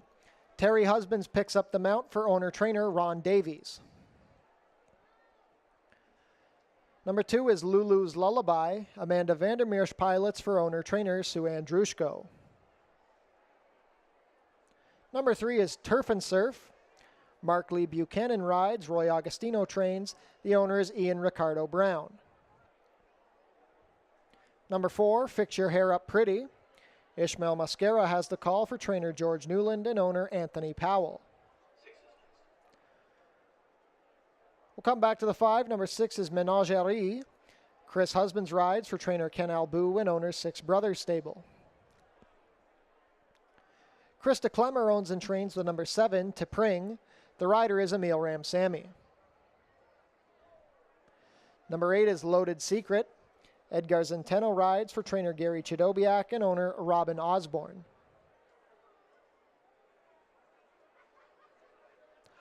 On screen now, number 5 is Princess Aleska.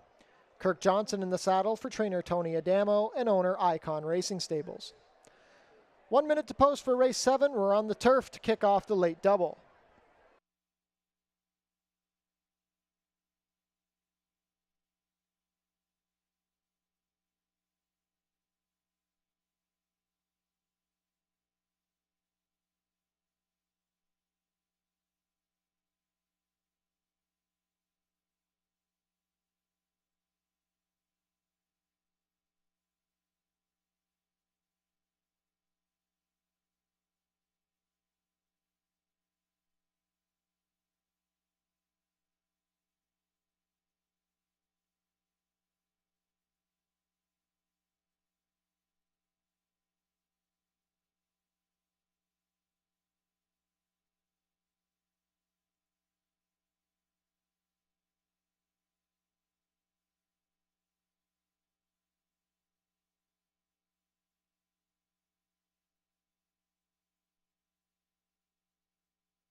Starting gate moving on to the turf course. Not too much time left to get your race 7 wagers in.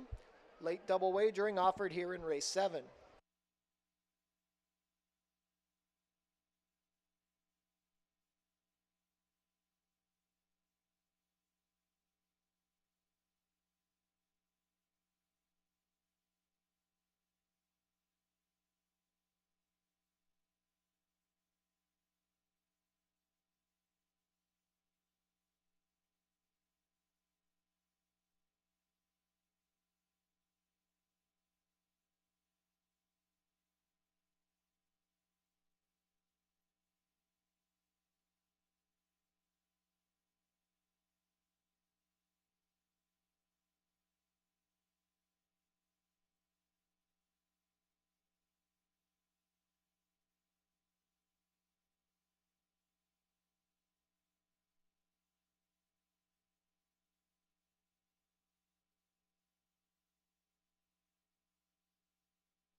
Ladies and gentlemen, with the owners of a Nissan Versa, Ontario license plate CWAS132, and a Dodge Ram Bighorn, Ontario license plate BK72709, please move your vehicles.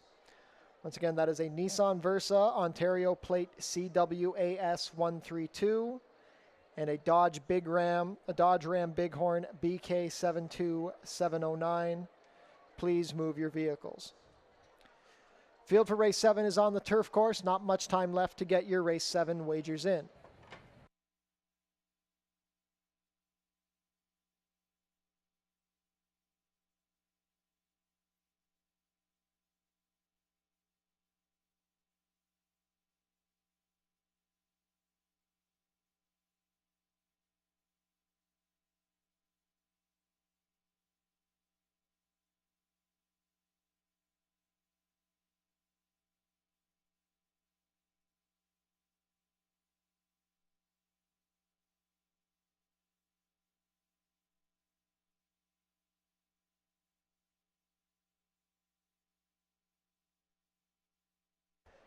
Field for race 7 is behind the starting gate. It is now post time. 6-5 choice is the number 5, Princess Aleska. Kickoff leg for the late doubles, Speedy Johnny and Terry Husbands first to go in. Lulu's Lullaby and Amanda Vandermeersch.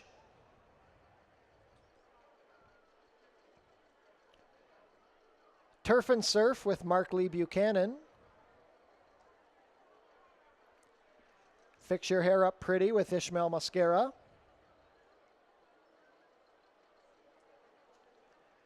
Princess Aleska in her Fort Erie debut, Kirk Johnson aboard. Menagerie with Chris Husbands. T'Pring and Emil Ramsamy. Last to load will be Loaded Secret with Edgar Zenteno.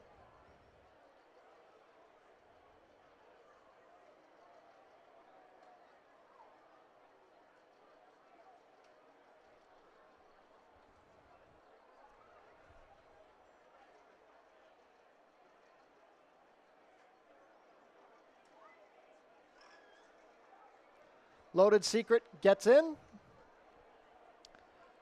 All set for a start.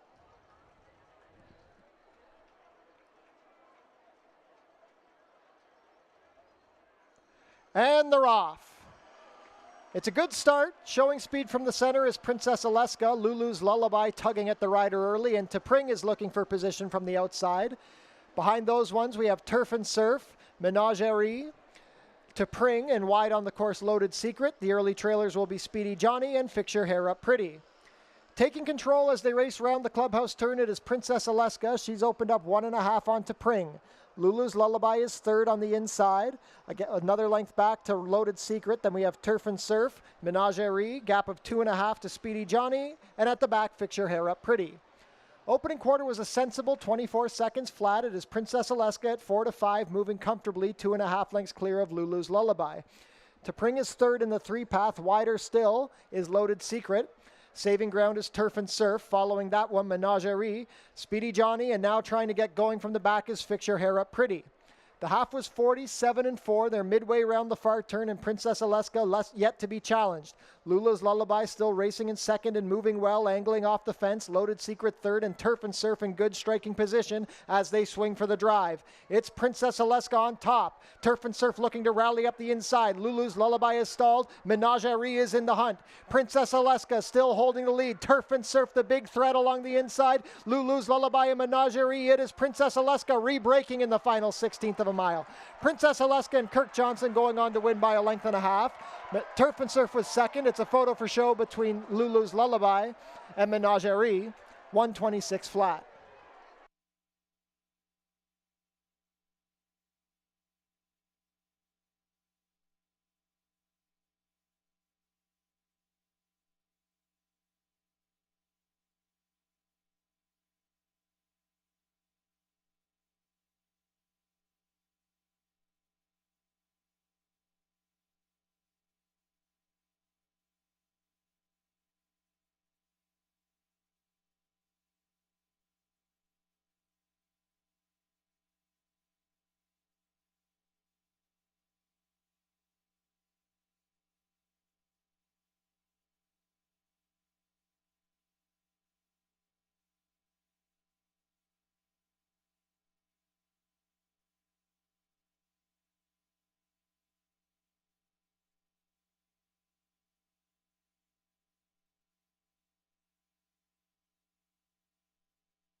Unofficial in race 7, the winner is number 5, Princess Alaska.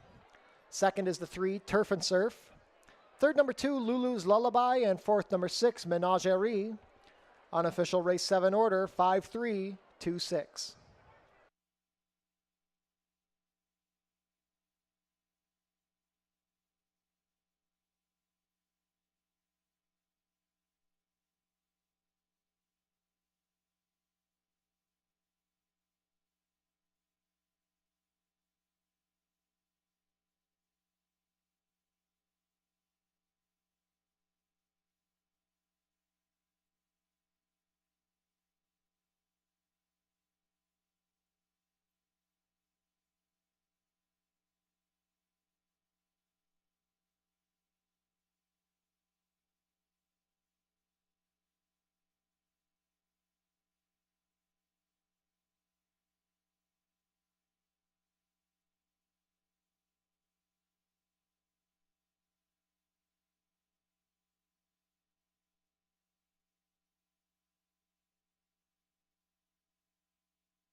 Now returning to the winner's circle, the unofficial winner of today's 7th race, number 5, Princess Alaska.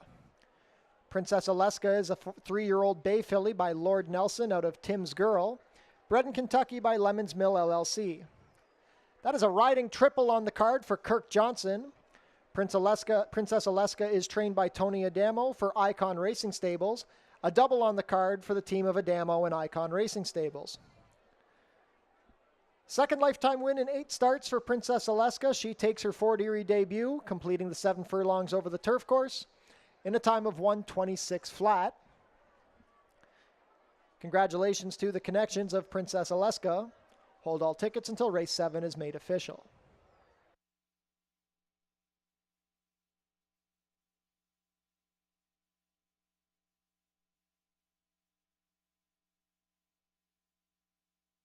It's official. Prices are up. Princess Alaska obliges as the favorite. $380 to win, $240, $210. Second, number 3, Turf and Surf, $410 to place, $290. Third, number 2, Lulu's Lullaby, $320 to show. $2 exacta, $5.3, $12.20. The $1 try, $5.32, $22.85. $1 super, $5.326, $103.35. $2 double, $4.5, $19.70. And the $1 pick 3, $24 even.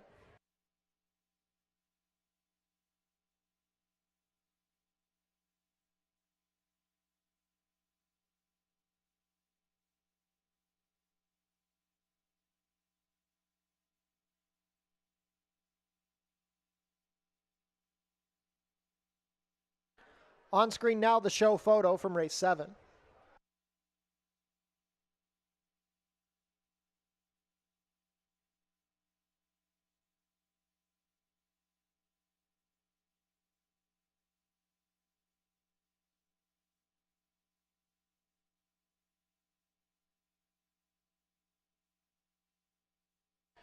Race 8 is the co-featured $30,000 guaranteed long-run thoroughbred aftercare stakes. We have an overweight on the number 2, Silver Candace, 1 pound over at 123. Rider change on the number 6, Sheba Town, make the rider Ishmael Mascara. Stewart scratch the number 10, Pluie Davril. 20 minutes to post for race 8. Jackpot high 5 wagering here in the 8th.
team.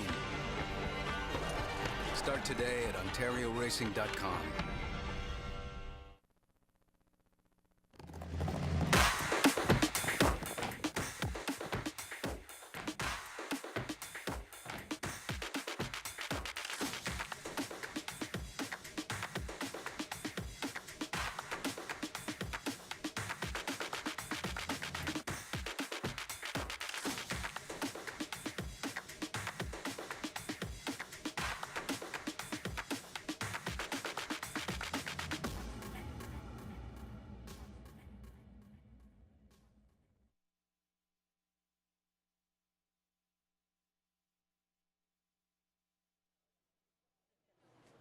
We wrap up the Sunday program here in race number 8, another Cup race here, the Long Run Thoroughbred Aftercare. We saw the boys square off in race 6, and now fillies and mares here in the spotlight. Same distance, 5.5 furlongs here on the main track. We just saw the number 2 Silver Candace go by. One of 2 horses that have made an impression because they're feeling very good. Silver Candace, a little full of herself, as well as the number 1 Spirit Belle. She can be a little bit of a handful, especially in the mornings, but both of them, you can see them out here in the paddock. And this is a great betting event, just the one scratch here on the outside, a nice field of 9. And some big names in here. Sheba Town was a horse certainly to watch here last year, 3 for 3 in the career. Glitter Bay, we saw win the Tour de Fort here late in the season at that 2-mile and 70-yard distance. And even some others, Can't Beat the Cats has a bunch of early foot. JMR Gemma's a horse that likes to be forward.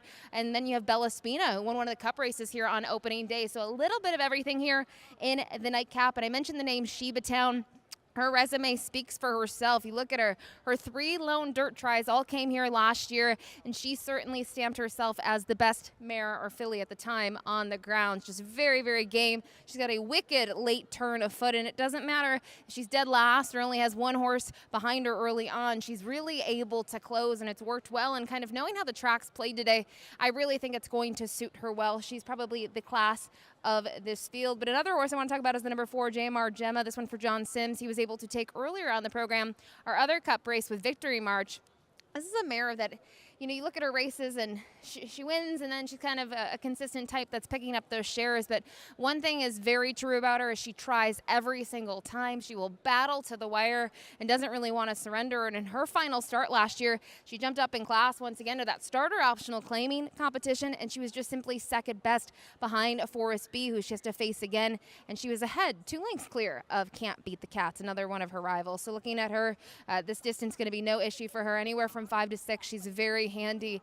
And I have to say, Amanda Vandermeer, she can look at the PPs for themselves. It speaks volumes. Her 3 wins last year all came with Amanda in the irons. Another horse to talk about finally, the 7, Can't Beat the Cats.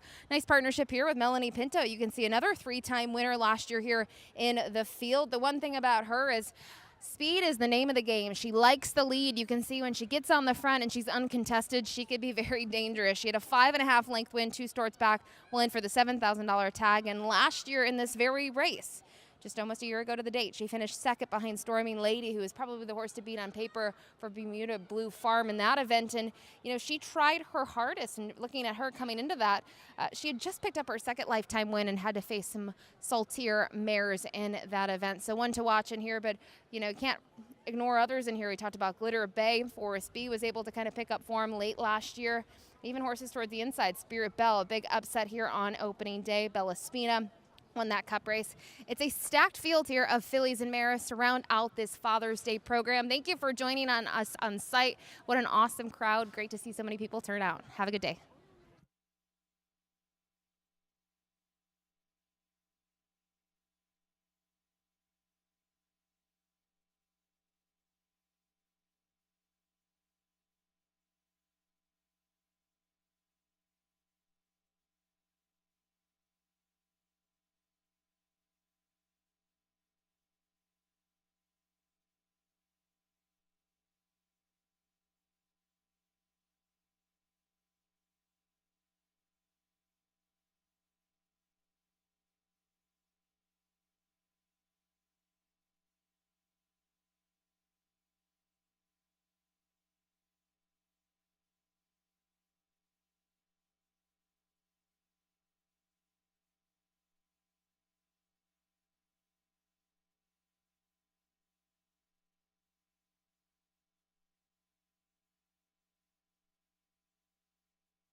Field is making their way on track for today's 8th and final race. This is the $30,000 guaranteed long-run thoroughbred aftercare stakes.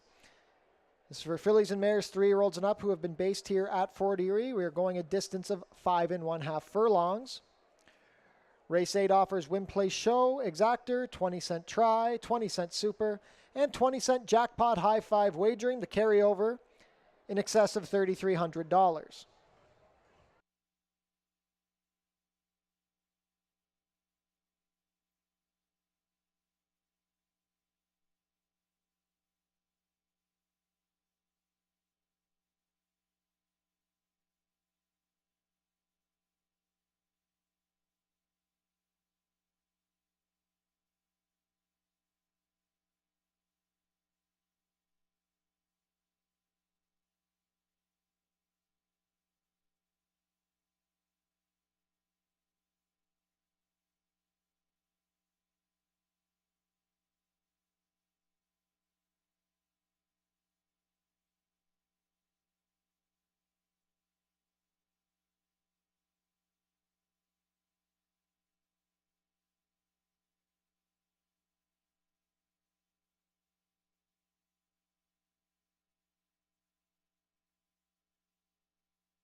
Race 8 post parade, number 1 is Spirit Bell. Edgar Zenteno rides for owner-trainer Sam Melly. Number 2 is Silver Candace. Mark Lee Buchanan has the call for trainer Julie Mathis and owner David Mathis. Number 3 is Bella Spina. Kirk Johnson rides for trainer George Newland and owner Bellwoods Farm. Number 4, J.M.R. Gemma. Amanda Vandermeersch in the saddle for trainer John Sims, who owns with Denise Carpenter. Number 5, Glitter Bay. Terry Husbands in the saddle for trainer Mike Wright Jr. and owner Princess Stables. Number 6 is Sheba Town. Ishmael Mascara picks up the mount for trainer Sylvan Pion and owner Beat the Feet Racing Stable. Number 7, Can't Beat the Cats. Melanie Pinto pilots for trainer Julie Mathis and owner Bruno Schickadans. Number 8 is Forest B. Chris Husbands rides for owner-trainer Dale Powell. Completing the field, number 9 is Loaded Question. Deshaun Gaskin rides for trainer Joe Humber and owner Joy Elkins. Scratch the number 10. Race 8, the long-run thoroughbred aftercare stakes coming up in 2 minutes. Jackpot high five wagering offered here.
Starting gate is in position. Not much time left to get your race 8 wagers in. Jackpot high five wagering offered here.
Field for race 8 is approaching the starting gate. It is now post time for the long run thoroughbred aftercare stakes. Current favorite at 5-2, now 3-1 is the number 2, Silver Candace. 4-1 support on the number 8, Forest B. 9-2 on the number 6, Sheba Town. Very competitive group of 9 fillies and mares to close out the Father's Day card here at Fort Erie. First in, Spirit Bell and Edgar Zenteno. Silver Candace and Mark Lee Buchanan go up. Bella Spina, the Summer Solstice Cup winner. Kirk Johnson looking for his 4th win on the day. JMR Gemma with Amanda Vandermeersch. Glitter Bay, last year's Tour de Fort winner with Terry Husbands in the saddle.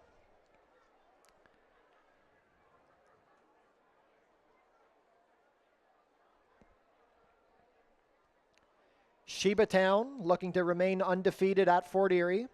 Ishmael Mascara picking up the mount, looking for a stakes double on the card. Can't Beat the Cats and Melanie Pinto. Forest B and Chris Husbands, now the 5-2 favorite. Last in will be Loaded Question with Deshaun Gaskin. All set for a start.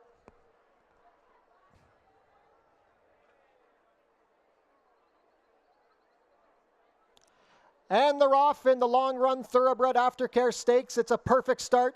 Can't Beat the Cats out well with Forest B. Along the inside, Spirit Bell, Silver Candace, and wide on the track is Loaded Question. Racing in 6th early is Bella Spina. To her outside, JMR Gemma. Then we have Glitter Bay, and at the back, Sheba Town has 10 lengths to make up on the leaders. Down the backstretch and into the turn they go. It's a duel up front between Forest B and Spirit Bell. They've opened up 3. Racing on the outside, Can't Beat Loaded Question, passing Spirit Bell. Then we have JMR Gemma and Glitter Bay, passing Silver Candace, Bella Spina, and still at the back, Sheba Town. Can't Beat the Cats and Forest B locked in a duel. 22 flat to the half. To the quarter, with a quarter of a mile left to go. Forest B with a short lead over Can't Beat the Cats. They're still 5 lengths clear of Loaded Question and JMR Gemma. Now, Forest B lets out a notch, has a short lead, but Can't Beat the Cats responds. These two are still 4 lengths clear. They've been locked in battle every step of the way, and it's going to come down to these two. Can't Beat the Cats and Melanie Pinto going better. Forest B, a valiant effort, but not enough. It's Can't Beat the Cats to win by 3/4 of a length. Forest B, then JMR Gemma and Loaded Question. 104 and 3.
Unofficial in race 8, the winner is number 7, Can't Beat the Cats. Second, number 8, Forest B. Third, number 4, JMR Gemma. And fourth, number 9, Loaded Question. Unofficial race 8 order, 7, 8, 4, 9.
Now entering the infield stakes winner's circle, the unofficial winner of today's 8th race.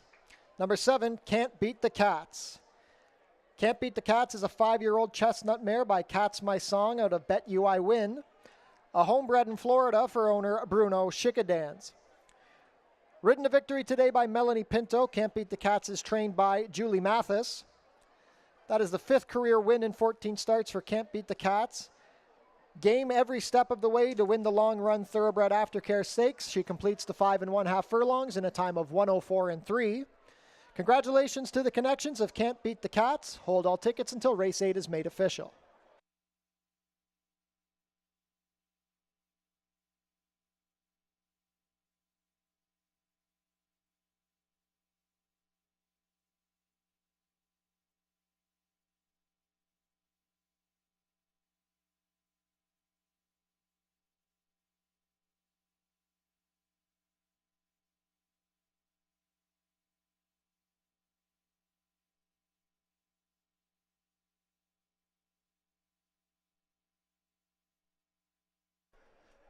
It's official. Prices are up. Can't Beat the Cats. Can't Beat the Cats returns $12.60 to win, $624. Second, number 8, Forest B, $350 to place, $260. Third, number 4, JMR Gemma, $360 to show. $2 exacta, 7/8, $39 even. The $1 try, 7/8-4, $81.50. $1 super, 7/8-4-9, $794.85. The 20-cent high five, 7/8-4-9-6, returns $347.44. Multiple winning tickets in the jackpot high five, so the carryover into next Monday's card will be $4,327.02. The $2 double, 5/7, $20 even. The $1 pick 3, $67.75. $1 late pick 4, $187.40. And the $1 late pick 5, $2,829.75.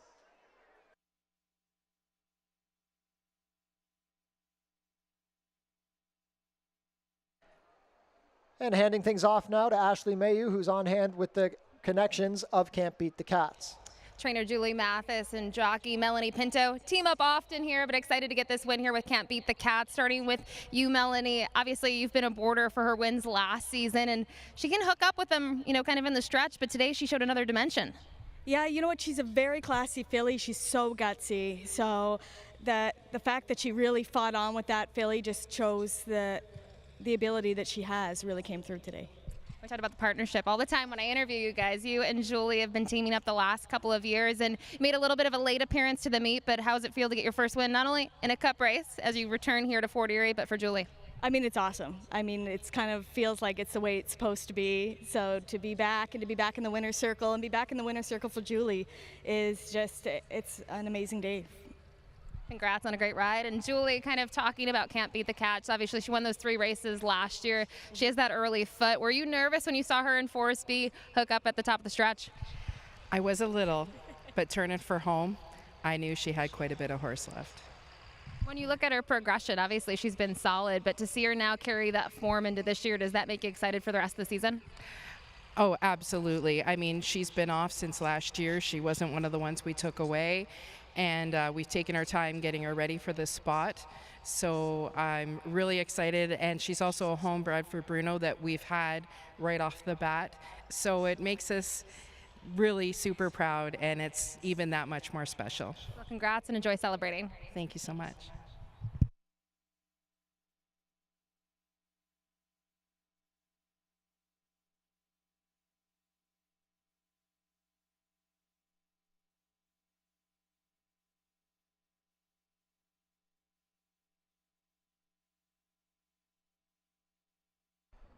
Jackpot High Five carryover is up to $4,327, moving into next Monday's card.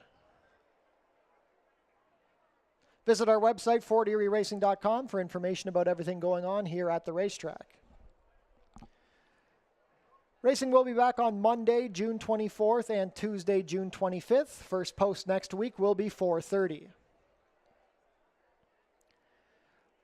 Fluffy the Clown will be on hand for a few more events here this summer on both of our dog racing days and our family day on July 1st. Be sure to come out on July 7th for Fort Foodie Fest, featuring a variety of the best food trucks in the Niagara region.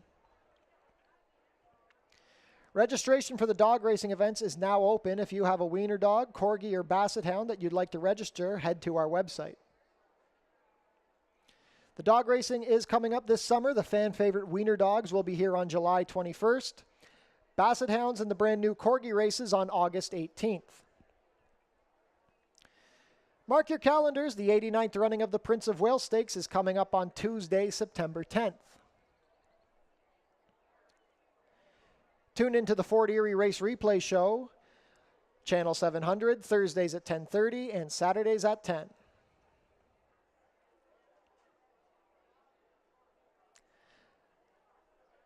That concludes the Father's Day card here at Fort Erie Racetrack. We want to thank everybody for joining us here today. It was a fantastic crowd and a beautiful Sunday afternoon for some horse racing. Fantastic to see the support here today. We will be back next Monday. We hope to see you all again. First post next week will be 4:30. Thank you to everybody who joined us today. Have a safe drive home, and we will see you next week.